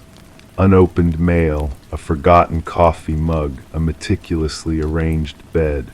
Her phone records told a story of dwindling connections, of unanswered calls, and a mysterious figure looming on the periphery of her life. The sister mentioned a new boyfriend, Officer Reed relayed. No name, just intense and private. Surveillance footage captured a fleeting glimpse of a man, obscured by a baseball cap, following Emma into her sanctuary one fateful night. The breakthrough came when Derek Mercer's fingerprints were discovered on the closet's inner doorknob, an unsettling link that hinted at a more sinister connection. He staged his own demise, Shaw concluded, but why and what led him to Emma? The enigmatic DNA sample led them to another missing soul, Lynette Porter, vanished without a trace. Her path intersected with Emma's in the most sinister of ways, a twisted tapestry of deceit and manipulation woven by Mercer's hand. A journey through traffic cameras and diligent detective work unveiled a chilling truth. Mercer's malevolent presence loomed over Emma's life, a shadowy puppeteer orchestrating a symphony of fear and control. The investigation's relentless pursuit led them to a secluded property, a hidden chamber of horrors where Lynette languished in darkness, a living specter of Mercer's malevolence. "He forced me to witness," she whispered, haunted eyes seeking solace, "to learn the price of defiance." The evidence mounted, a damning tapestry of Mercer's depravity, journals chronicling his fixation, photographs capturing his victim's essence, and videos that immortalized Emma's final moments of despair. The manhunt spanned jurisdictions, a race against time to apprehend a predator whose only desire was to inflict suffering and revel in the agony of trapped souls. When Mercer was finally cornered at a bus terminal, his demeanor remained eerily composed, as if he existed in a realm of his own creation, untouched by the horrors he had wrought. "She sent that message to herself," he coolly asserted, his eyes betraying a twisted sense of righteousness. "She craved exposure, but she found only oblivion." The trial peeled back the layers of Mercer's elaborate facade, exposing a web of deceit and manipulation that had ensnared unsuspecting souls in its grasp. Emma's body was never recovered, lost to the confines of that unforgiving closet where her spirit had fought its final battle against an implacable foe. The jury's verdict echoed through the courtroom, a resounding condemnation of Mercer's heinous acts. As the gavel fell, sealing his fate to a lifetime behind bars, a faint smile played upon his lips, a silent acknowledgement of a truth known only to him. During the sentencing, Lynette's voice rang clear and unwavering. "He imprisoned us in the darkness of his mind, but as he withers in his cell, I shall bask in the light of freedom." The case reshaped investigative protocols, casting a spotlight on the intricacies of missing persons cases and the hidden dangers lurking within seemingly ordinary dwellings.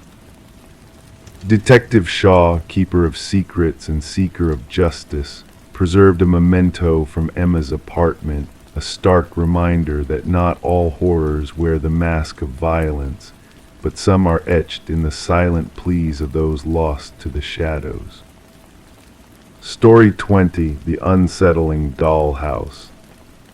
She never enjoyed venturing up to the attic, but when a storm caused a leak in the roof, she had no other option. The attic was a realm of forgotten treasures, shrouded in layers of dust and cobwebs. Amidst the shadows in the most remote corner rested an ancient dollhouse, eerily intricate, its miniature furniture meticulously arranged. However, as she gazed inside, a knot twisted in her stomach. The figures within were not mere dolls, they were delicate, hand-carved replicas of her family. Each tiny figure positioned precisely as they sat downstairs, except for one. The figure meant to represent her stood by the attic door. Rebecca Morgan traced her finger along the roof of the dollhouse, feeling the groove where the small wooden figure stood. A chill ran through her body, independent of the icy draft whispering through the rafters. The dollhouse had no place there. This wasn't her childhood abode, but a rental property her family had recently moved into. The tale commenced with Rebecca's frantic call to law enforcement. Officers descended upon the suburban domicile to find a family in distress, clustered in their living room, unwilling to ascend to the upper levels. The lead investigator, Detective Sarah Harmon, initially dismissed their fears as an elaborate prank or perhaps the byproduct of an overactive imagination adjusting to a new environment. "It was the meticulous detail that struck me," Detective Harmon would later recount in interviews.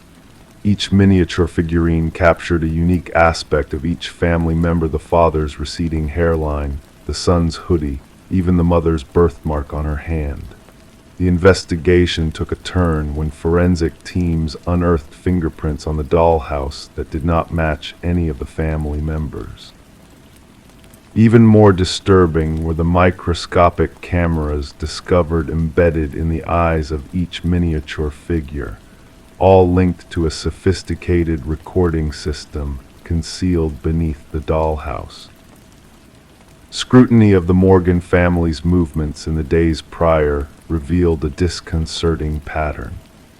The positions of the figures in the dollhouse not only mirrored where the family had been seated that evening, but replicated exact postures from various days, indicating someone had been observing them long enough to learn their routines.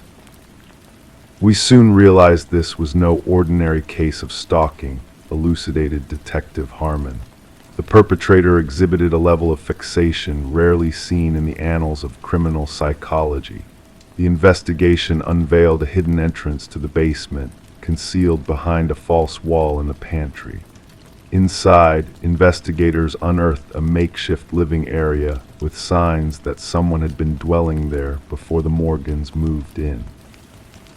Discarded food wrappers, water bottles, and a sleeping bag hinted that an intruder had been residing beneath the family for weeks.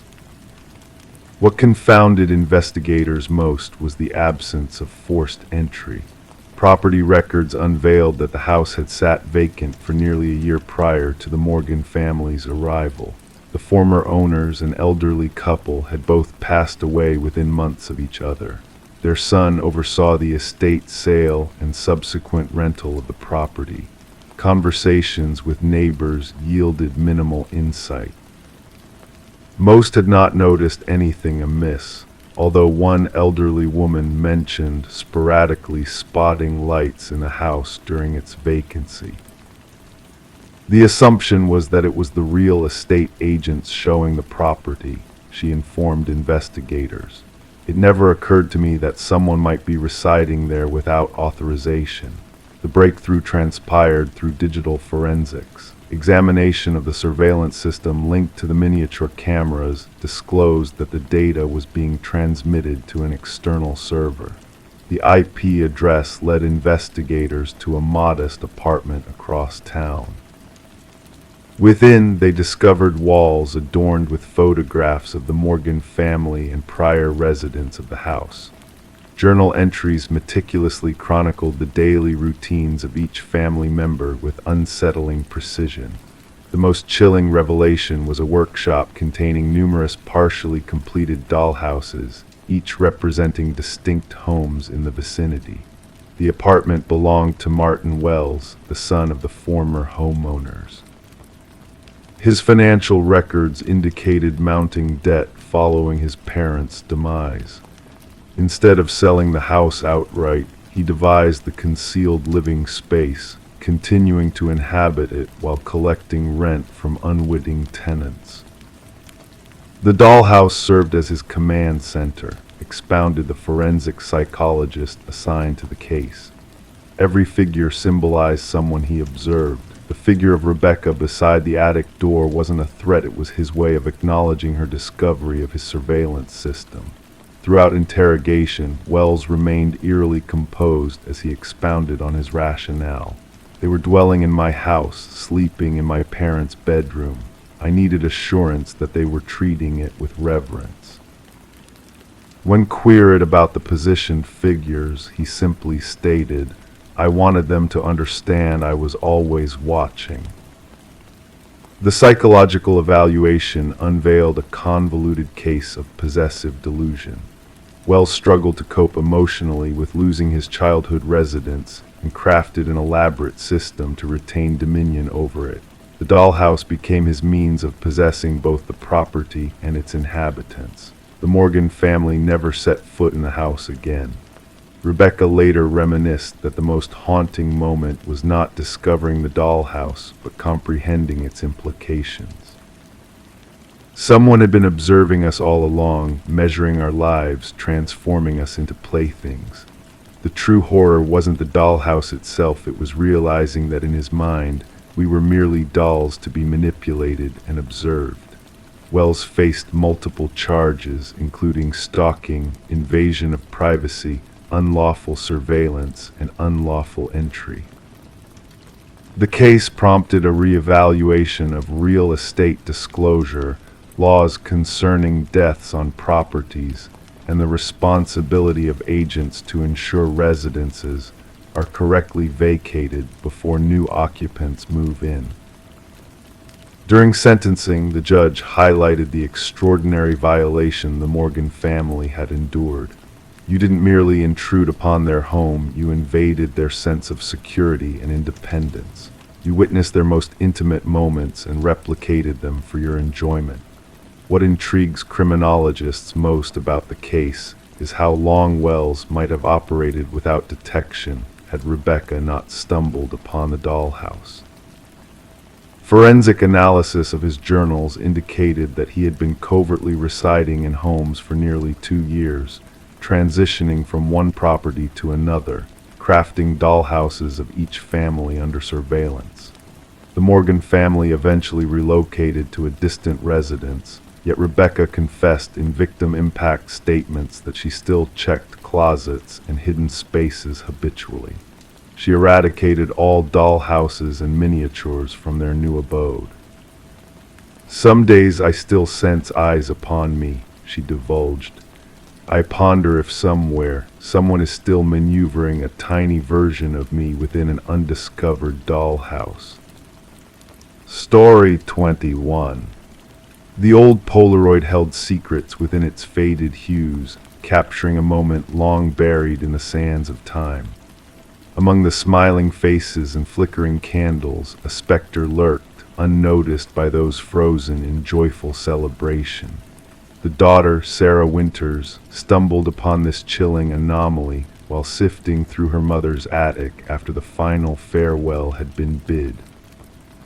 A simple box labeled Memories revealed a trove of photographs chronicling days of yore, promising a glimpse into a past now shrouded in darkness. The first photo, taken at Sarah's 7th birthday, revealed a vague silhouette lingering at the periphery, a haunting presence on the edge of merriment. As the snapshots progressed, the figure insidiously crept closer, its obscured face a macabre mystery. In a trembling voice, Sarah reached out to her father, seeking answers to the enigma that had invaded their cherished memories. But his response was shrouded in disbelief, for he could not fathom the existence of an interloper among their captured joys. Detective Marcus Reed, a stalwart guardian of truth, listened intently as Sarah laid bare the unsettling progression of the unknown figure through the family photos. Rain drummed against the windows of the precinct, casting eerie shadows that danced in tandem with the unfolding mystery.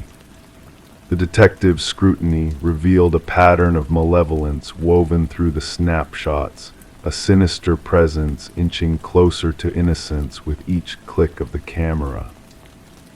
Despite diligent inquiries and technological aids, the identity of the shadowy figure remained elusive, a phantom haunting the periphery of memory.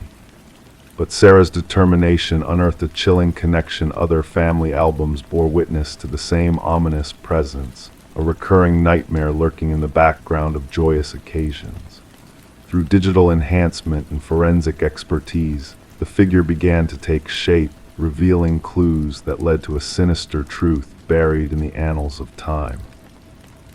Dental records provided the final link, tying the spectral figure to a long-forgotten maintenance worker named Robert Keller, a man with a dark past intertwined with unspeakable crimes. Keller's malevolent presence had slithered through the shadows of family gatherings, preying on innocence before vanishing into the night. The revelation sent shivers down Sarah's spine as she grappled with the knowledge that the monster had lurked among them, unseen yet ever present. As justice slowly unraveled the web of deceit, Sarah found herself alone with the damning evidence, a box of photos that bore witness to a horror long suppressed. The candles in the final birthday picture cast a bittersweet glow on her family's faces, a stark reminder of the innocence lost to the darkness that had stalked them through the years. The shadowy figure, now unmasked and exposed, stood as a testament to the resilience of those who dared to confront the ghosts of the past. In the quiet of her apartment, surrounded by the ghosts of memories tainted by malevolence, Sarah reflected on the power of hidden figures that move through life unseen, leaving scars that linger long after the moment has passed. The shadows may fade, but the echoes of their presence resonate through time, a reminder that even in the brightest moments, darkness can find a way to seep through the cracks. And so, with a heavy heart and a resolve forged in the fires of truth, Sarah closed the lid on the box of memories, a silent sentinel to the horrors that lurked beneath the surface of family gatherings frozen in time. Story 22. In the quiet embrace of their new home, Michael and Sarah Klein embarked on a journey they never anticipated. A journey that began innocently with what seemed like mere peeling wallpaper in their Victorian-era residence. But as they delicately stripped away the layers, a haunting tale unfolded before them. Inked on the walls, repeated endlessly, was a name: Alina Winters. Each stroke of the pen, each letter, bore witness to a story untold, a mystery shrouded in the shadows of time. The couple, drawn to the house's ancient whispers and timeless charm, found themselves entwined in a narrative that transcended generations. It all started with a water stain, a simple blemish on the floral wallpaper of their master bedroom. As they peeled back the layers, they uncovered a hidden truth. Beneath the surface patterns of the past, Alina's name emerged, etched with desperation and fear. "Alina Winters," Sarah murmured, her voice barely above a whisper, her fingers tracing the haunting script. The discovery sent shivers down their spines, igniting a curiosity that soon turned into an all-consuming obsession. Late into the night, bathed in the glow of their laptop screen, Michael and Sarah delved into the abyss of the internet, seeking answers that remained elusive. The name Alina Winters yielded only one result: a missing persons case from decades ago. And as they gazed upon the faded photograph of a woman who bore a striking resemblance to the previous owner of their home, Margaret Cavendish, a chill crept into their souls. The missing woman, Alina, had vanished without a trace, leaving behind a void that time had failed to fill. With each passing day, the walls of their home seemed to whisper secrets of the past, urging them to unravel the enigma that lay hidden within. Their investigation led them down a labyrinth of forgotten memories and lost souls. They discovered that Margaret Cavendish had assumed the identity of Alina Winters, a truth that shattered their fragile reality. The walls bore witness to a tragedy that spanned decades, a tale of love twisted into obsession, of friendship warped into madness. As the layers of deception peeled away, a new revelation emerged, casting a sinister light on the shadows of the past. DNA evidence linked Alina Winters to the depths of the walls, while fingerprints revealed a chilling truth: a fractured mind, a soul divided, a name etched in desperation. The once serene home now echoed with the echoes of the past, with whispers of a life lost and a soul shattered. And as the excavation of their backyard unearthed long-buried secrets, the truth came to light in a blaze of revelation. Alina Winters, once lost to the world, found justice in the hands of fate. Rebecca Eldridge, the fractured soul behind the facade of Margaret Cavendish, met her reckoning as the walls themselves bore witness to the truth. And so, beneath the moonlit sky, Michael and Sarah stood, their home transformed into a relic of a dark tale, a chapter in a story that would be whispered for years to come. In the stillness of the night, as the world slept, the walls murmured their secrets, a lullaby of mystery and intrigue, guiding the listener into a realm of dreams and shadows. Story 23. The hotel had seen better days, its faded grandeur now a mere memory in the eyes of weary travelers seeking a temporary respite. The receptionist handed her the key with a cryptic warning that sent a shiver down her spine. "Just steer clear of the last door on the left." His hushed words lingered in the air like an unsolved mystery. Intrigue beckoned her as she ventured down the shadowy corridor later that evening.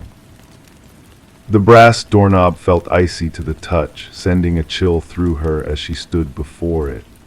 The door appeared unremarkable at first glance, blending in with its neighbors, but a peculiar sensation urged her to press her ear against it. A faint, rhythmic breathing whispered from the other side, a secret heartbeat of the unknown.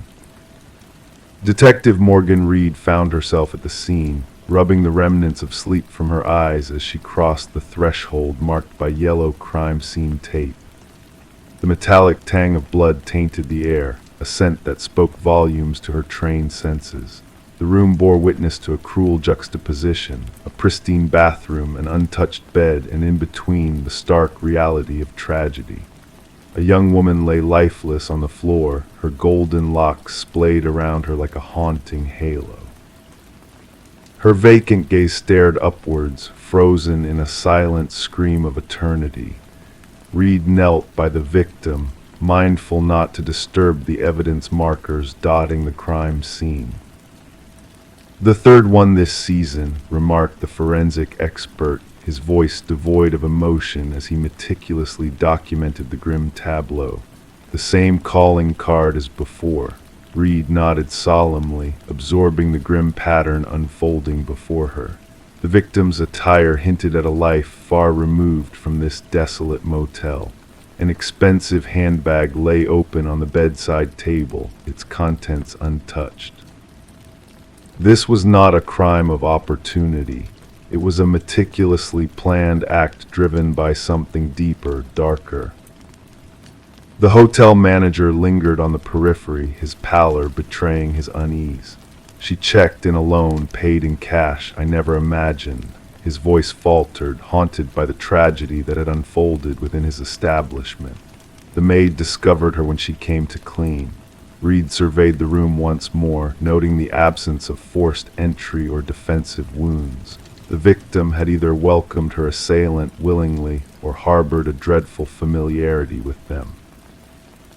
Back at the precinct, Reed pieced together the puzzle on the incident board. 3 women, strikingly similar in appearance, all found in nondescript motels off the beaten path. Speculation ran rife in the media, painting a portrait of a lurking predator amidst the community. "The autopsy report is in," announced Detective Hayes, depositing a file on Reed's desk. "Death by manual strangulation. No trace of DNA under the victim's nails. No signs of sexual assault." Reed furrowed her brow, sensing a personal motive overshadowing the conventional narrative of a predatory killer. Days blurred into nights as the investigation deepened. Surveillance footage from the hotel yielded no breakthroughs. The victim, identified as Elaine Werner, defied easy categorization, a meticulous financial analyst with no visible enemies in her wake. Her circle of acquaintances described her as cautious, methodical, raising questions about her voluntary presence in such a bleak setting. A breakthrough emerged during Reed's interview with Werner's sister. She mentioned a man she was involved with, the sister divulged, her hands trembling around a cup of coffee. Someone from her workplace. She kept it all hush-hush, said he was complicated, married, I suspect. Reed leaned in, seeking a critical piece of the puzzle. "Did she ever mention a name? Just C," the sister whispered. "That's all she let slip." The focus shifted to Werner's workplace, where colleagues painted a picture of a reserved professional who kept her personal life under wraps. However, a hidden clue awaited Reed in Werner's desk, a business card bearing the name Charles Emerson, Senior Vice President. Emerson exuded a veneer of respectability during questioning, his alibi airtight, a dinner engagement with his spouse and friends. Yet a flicker in his gaze raised Reed's suspicions. "Did you have any personal dealings with Elaine Werner outside of work?" Reed probed casually. A fleeting expression of guilt crossed Emerson's features, swiftly masked by practiced composure. "Only in a professional capacity," he maintained. Forensic analysis later linked partial fingerprints from Werner's belongings to Emerson, unraveling a web of deceit. "We were involved," Emerson confessed under pressure. "But it was over. She threatened to expose me to my wife." Reed's gaze bore into him, unyielding. "Enough to end a life." Emerson's facade crumbled, revealing a man driven to desperate measures to safeguard his reputation and marriage. The trail of evidence led to a damning revelation. Emerson had orchestrated a macabre ritual of seduction and betrayal. He targeted women resembling his wife in her youth, luring them to the motel room adjacent to the last door on the left, a chamber of horrors equipped with hidden cameras. After capturing their liaisons on film, he returned to erase all trace of his sins by silencing the women forever. In the interrogation room, Emerson's mask of indifference shattered. "They threatened everything I had built," he confessed hoarsely. "My image, my marriage, my very existence." The trial unfolded swiftly, a spectacle of justice meted out in a sterile courtroom. Emerson remained stoic, a portrait of apathy etched on his features as the gavel fell, sentenced to life imprisonment without parole. As he was led away, Reed locked eyes with him, catching a glimpse of the void that dwelled within him, a void devoid of empathy. The media dubbed it the Door on the Left case, a chilling saga dissected by psychologists and armchair detectives alike. Yet for Reed, the case lingered like an unsolved riddle, a haunting reminder that some doors, once opened, reveal horrors that refuse to fade into oblivion. In the hushed confines of the evidence locker, 3 identical motel keys lay dormant, silent witnesses to a chapter of darkness that had finally met its end, but left a lingering chill in its wake. Story 24, The Enigmatic Calf. The calf, a sanctuary of routine and quietude, had been his haven for countless years, the same table, the same order, the same enigmatic silence. To the barista, he was a familiar face, yet to all others, he remained a stranger without a name. Then one ordinary day, he failed to make his customary appearance. Concerned, the police investigated his usual seat and discovered a wallet abandoned. Within it, a driver's license displayed a photo, but beyond that image, there existed only emptiness where his identity should have resided. Detective Sarah Mercer, a woman of keen intellect and unwavering determination, studied the security footage with furrowed brows. The man known only as John Doe in the investigative records appeared unassuming on the screen, average in stature, unremarkable in appearance, clad in a navy coat and carrying a weathered leather messenger bag. His vanishing act defied logic, for he had entered, seated himself, but never departed. "Replay it," Mercer directed the tech specialist. The footage unfurled the sequence of events: John's arrival during the bustling morning hours, his usual order of black coffee sans sugar, his retreat to the secluded corner table shielded by a verdant plant. He wrote in a notebook, occasionally gazing out the window as he sipped his coffee. Then the pivotal moment arrived. He placed his wallet on the table, rose, and strolled towards the restroom corridor. Yet he never returned, never emerged through any exit. He simply evaporated into the ether. "Inspect the restroom footage," Mercer ordered. "The curious part is," the specialist responded, "he never entered any restroom. We've scrutinized every camera angle. It's as though he dissolved into thin air." Back at the precinct, Mercer meticulously sifted through the wallet's contents splayed across her desk. The driver's license photo bore a resemblance to their enigmatic figure, yet the personal details were replaced by voids. Credit cards devoid of names, only strings of digits with no ties to any known accounts. Neatly stacked cash of various denominations, a coffee shop receipt dated 3 days prior, and a solitary business card blank save for a faintly printed phone number in gray ink. Upon dialing the number, Mercer encountered silence, interrupted only by the rustle of paper as if someone pored over documents. The call terminated after 30 seconds. The barista, who had served John for years, could offer scant insight. He was reserved, always courteous, generous with tips. Perhaps he had an accent, but his voice was so soft it was difficult to discern. "Did he engage with anyone here?" Mercer inquired. Converse, never, always solitary, engrossed in his writing, the barista replied. The notebook, a cryptic tome, lay open beside the forsaken wallet, filled with what seemed to be encoded text or ciphers. Cryptographers grappled with deciphering its contents.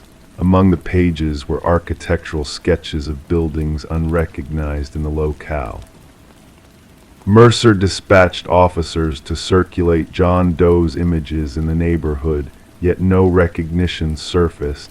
No missing persons report aligned with his description. His fingerprints eluded all databases, confining his existence to the confines of the coffee shop. Throughout her inquiry, Mercer discerned an anomaly in the security footage each morning. Upon John's entrance, the timestamp flickered momentarily.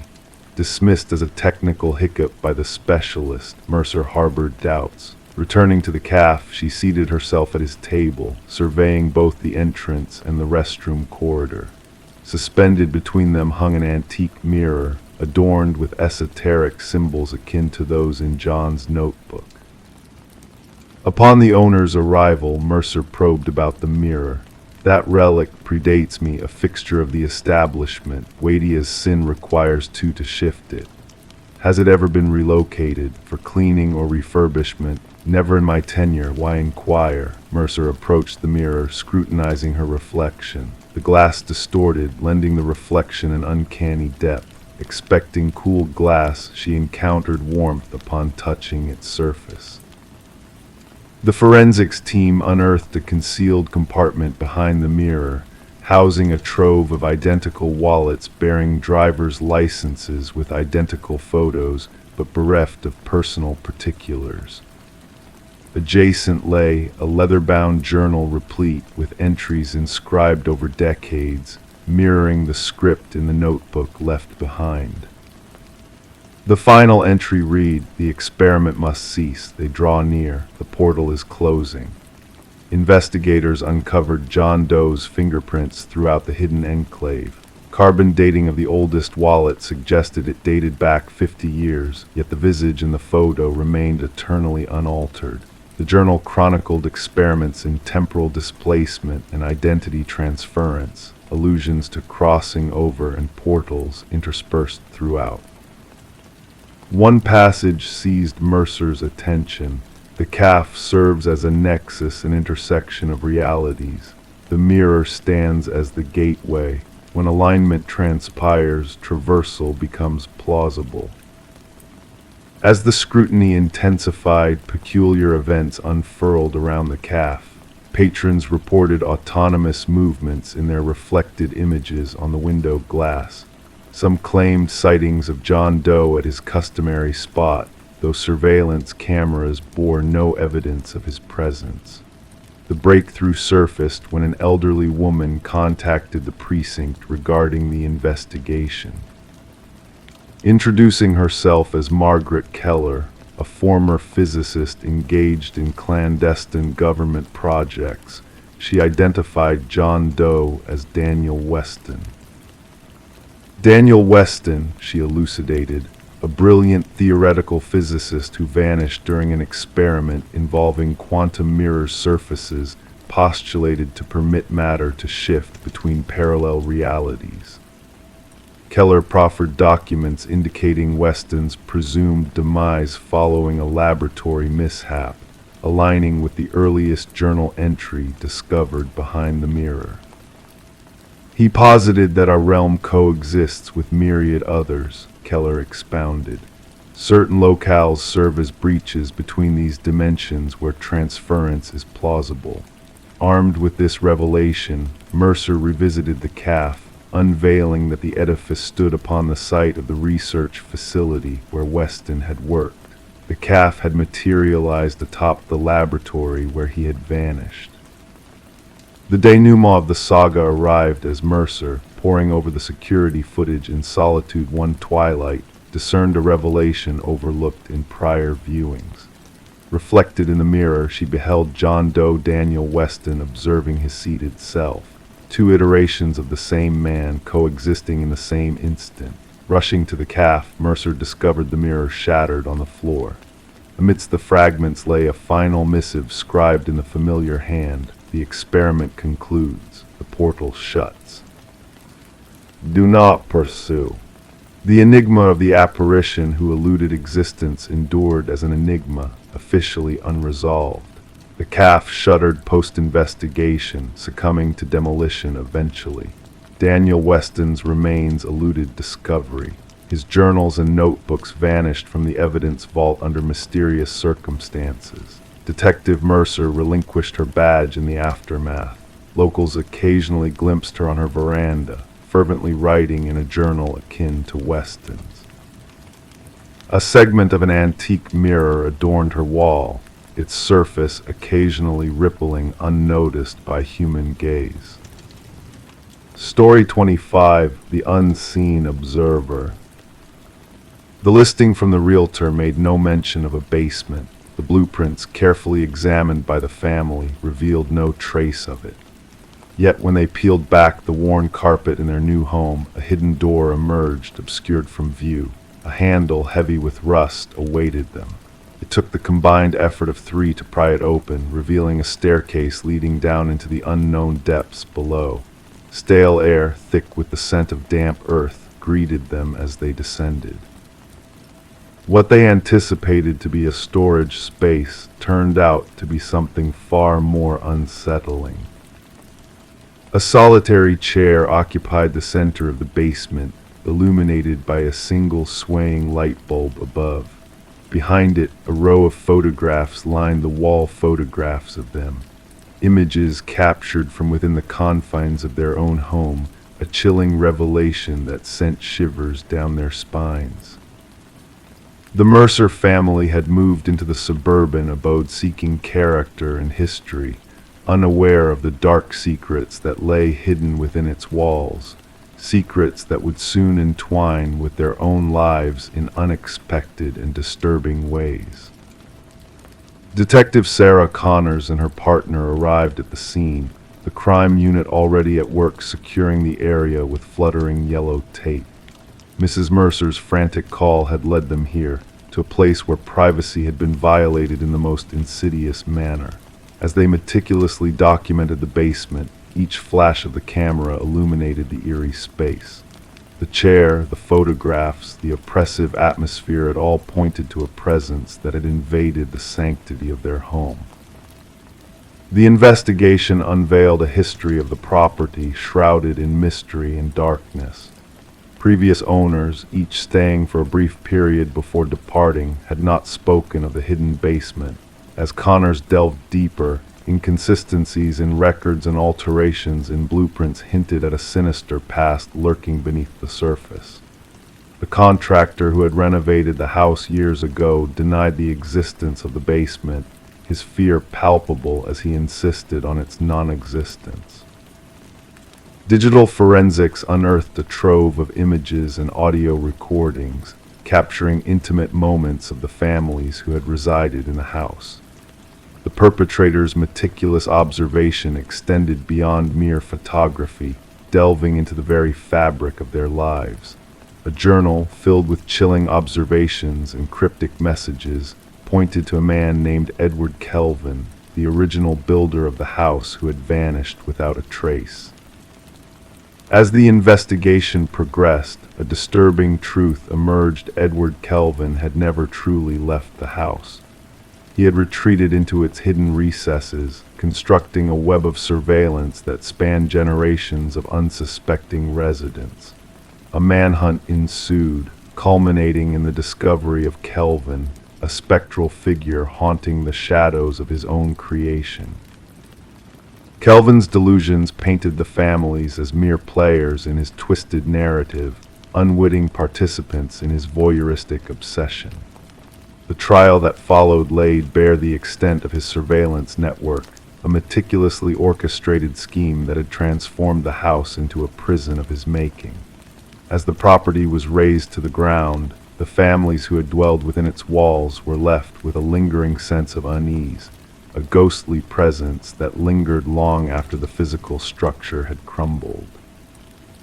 In quiet moments, they found themselves glancing at the corners of their new homes, wondering if hidden eyes still watched, if unseen ears still listened. The violation they had endured went beyond the tangible, seeping into the very fabric of their being.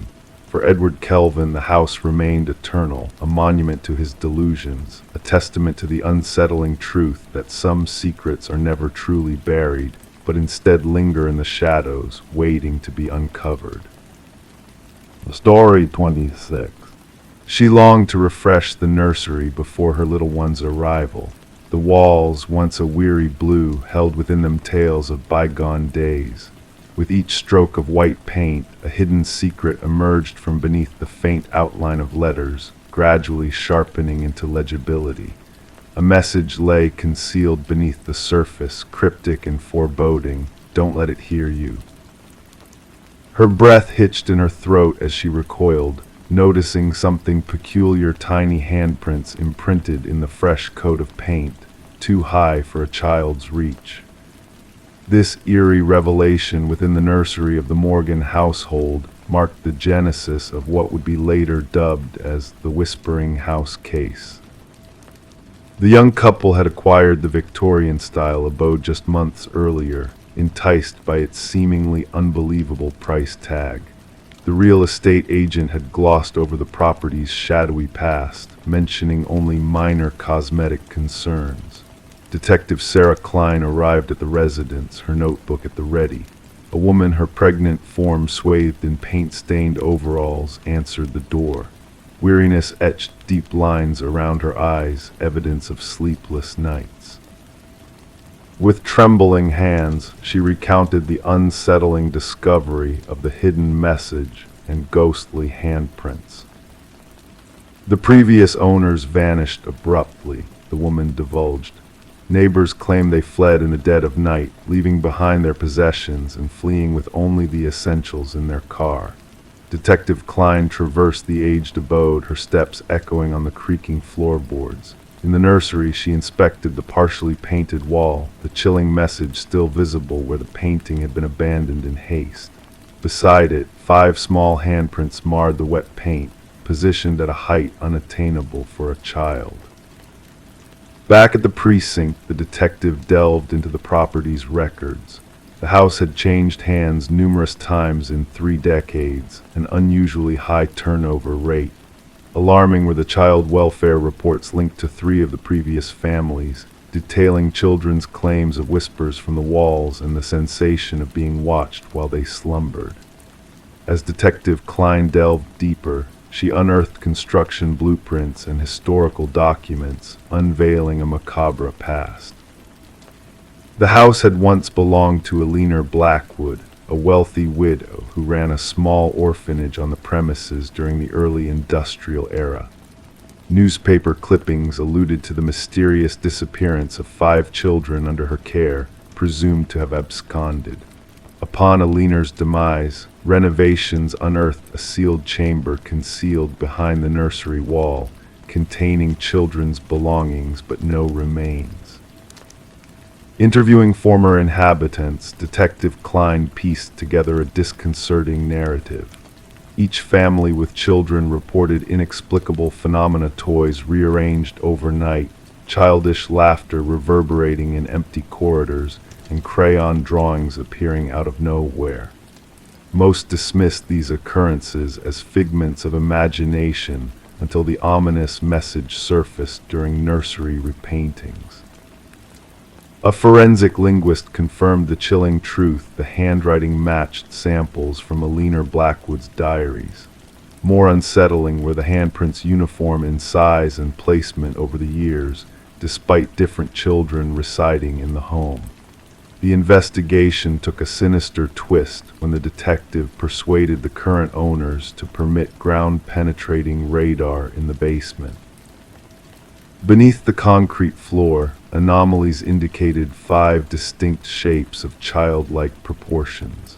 Breaking through the concrete revealed a grim revelation: 5 sets of small remains arranged in a circle, verifying the tragic fate of the children during Eleanor's tenure. Each child wore a pendant bearing their name, the 5 orphans who had vanished. Luminol sprayed in the nursery unveiled a haunting sight, countless handprints glowing in the darkness, invisible beneath layers of paint to the naked eye. Eleanor's journals, recovered from archives, unveiled her twisted beliefs of harnessing orphans' energy to prolong her life.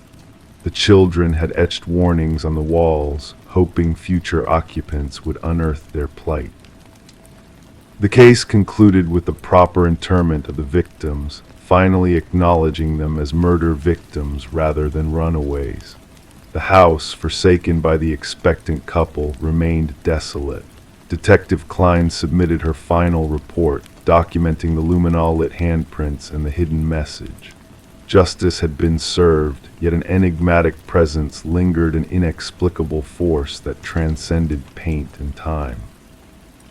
The nursery walls were raised during remediation, but workers attested to hearing whispers within the debris, refraining from returning after their shifts. The house met condemnation, a cold case file gathering dust, a testament to closure achieved but unanswered spiritual queries. The detective retained a photograph, a spectral imprint of 5 luminous handprints, a poignant reminder that some transgressions leave indelible marks, impervious to fresh coats of paint. Story 27. In the quiet stillness of a suburban neighborhood, a mysterious key arrived in the mail for Sarah Miller. Wrapped in a plain envelope with no return address, the single brass key held an air of age and mystery. Sarah, a retired teacher living alone, felt a strange familiarity with the key despite not recognizing it. As she tried the key in every lock in her home, not a single one turned. It did not belong to her, yet there was something unsettlingly familiar about it. Placing it on her coffee table, the old grandfather clock in the hallway let out a single, hollow chime, its gears stirring to life despite being broken for years. Perplexed by this strange occurrence, Sarah reported it to the authorities. The responding officer at first dismissed her concerns as a simple mistake in the mail, but Sarah's unease persisted, a feeling that something was amiss, something dark lurking beneath the surface. Reluctantly, the officer took the key as evidence, unaware of the chain of events it would set in motion. The brass key sat on Detective Robert Harmon's desk, unassuming yet exuding an eerie presence. Harmon, a seasoned investigator with a keen intuition, sensed that this seemingly innocuous key held secrets waiting to be unveiled. Background checks on Sarah revealed nothing suspicious, no criminal history, no red flags. The forensic team found only her fingerprints on the key, the envelope yielding no clues except for a generic postmark. The key itself, a standard Schlage, bore the marks of time and use. It was a breakthrough moment when Detective Harmon decided to run the key's unique pattern through the department database. A cold case from years ago surfaced, linking the key to a storage unit where horrors had been uncovered: blood-stained carpets, cutting tools, and images of unidentified women. The original investigation had hit a dead end, the perpetrator slipping through the cracks. Sarah, caught in the midst of this unfolding nightmare, found herself at the center of a chilling criminal investigation. The key, a sinister link to a past filled with unspeakable crimes, now tied her fate to a web of darkness she could never have imagined. As the investigation deepened, the search led to a man named Harold Jenkins, a former neighbor with a shadowy past. Jenkins, a man of obscurity and secrets, had left behind a trail of unexplained gaps and movements, a ghost in the lives of those who had once known him. The true horror revealed itself when a hidden room was discovered beneath the floorboards of a cabin linked to Jenkins. Rows of brass keys, each bearing a name and date, hinted at the grim fate of those who had crossed paths with the elusive keymaster.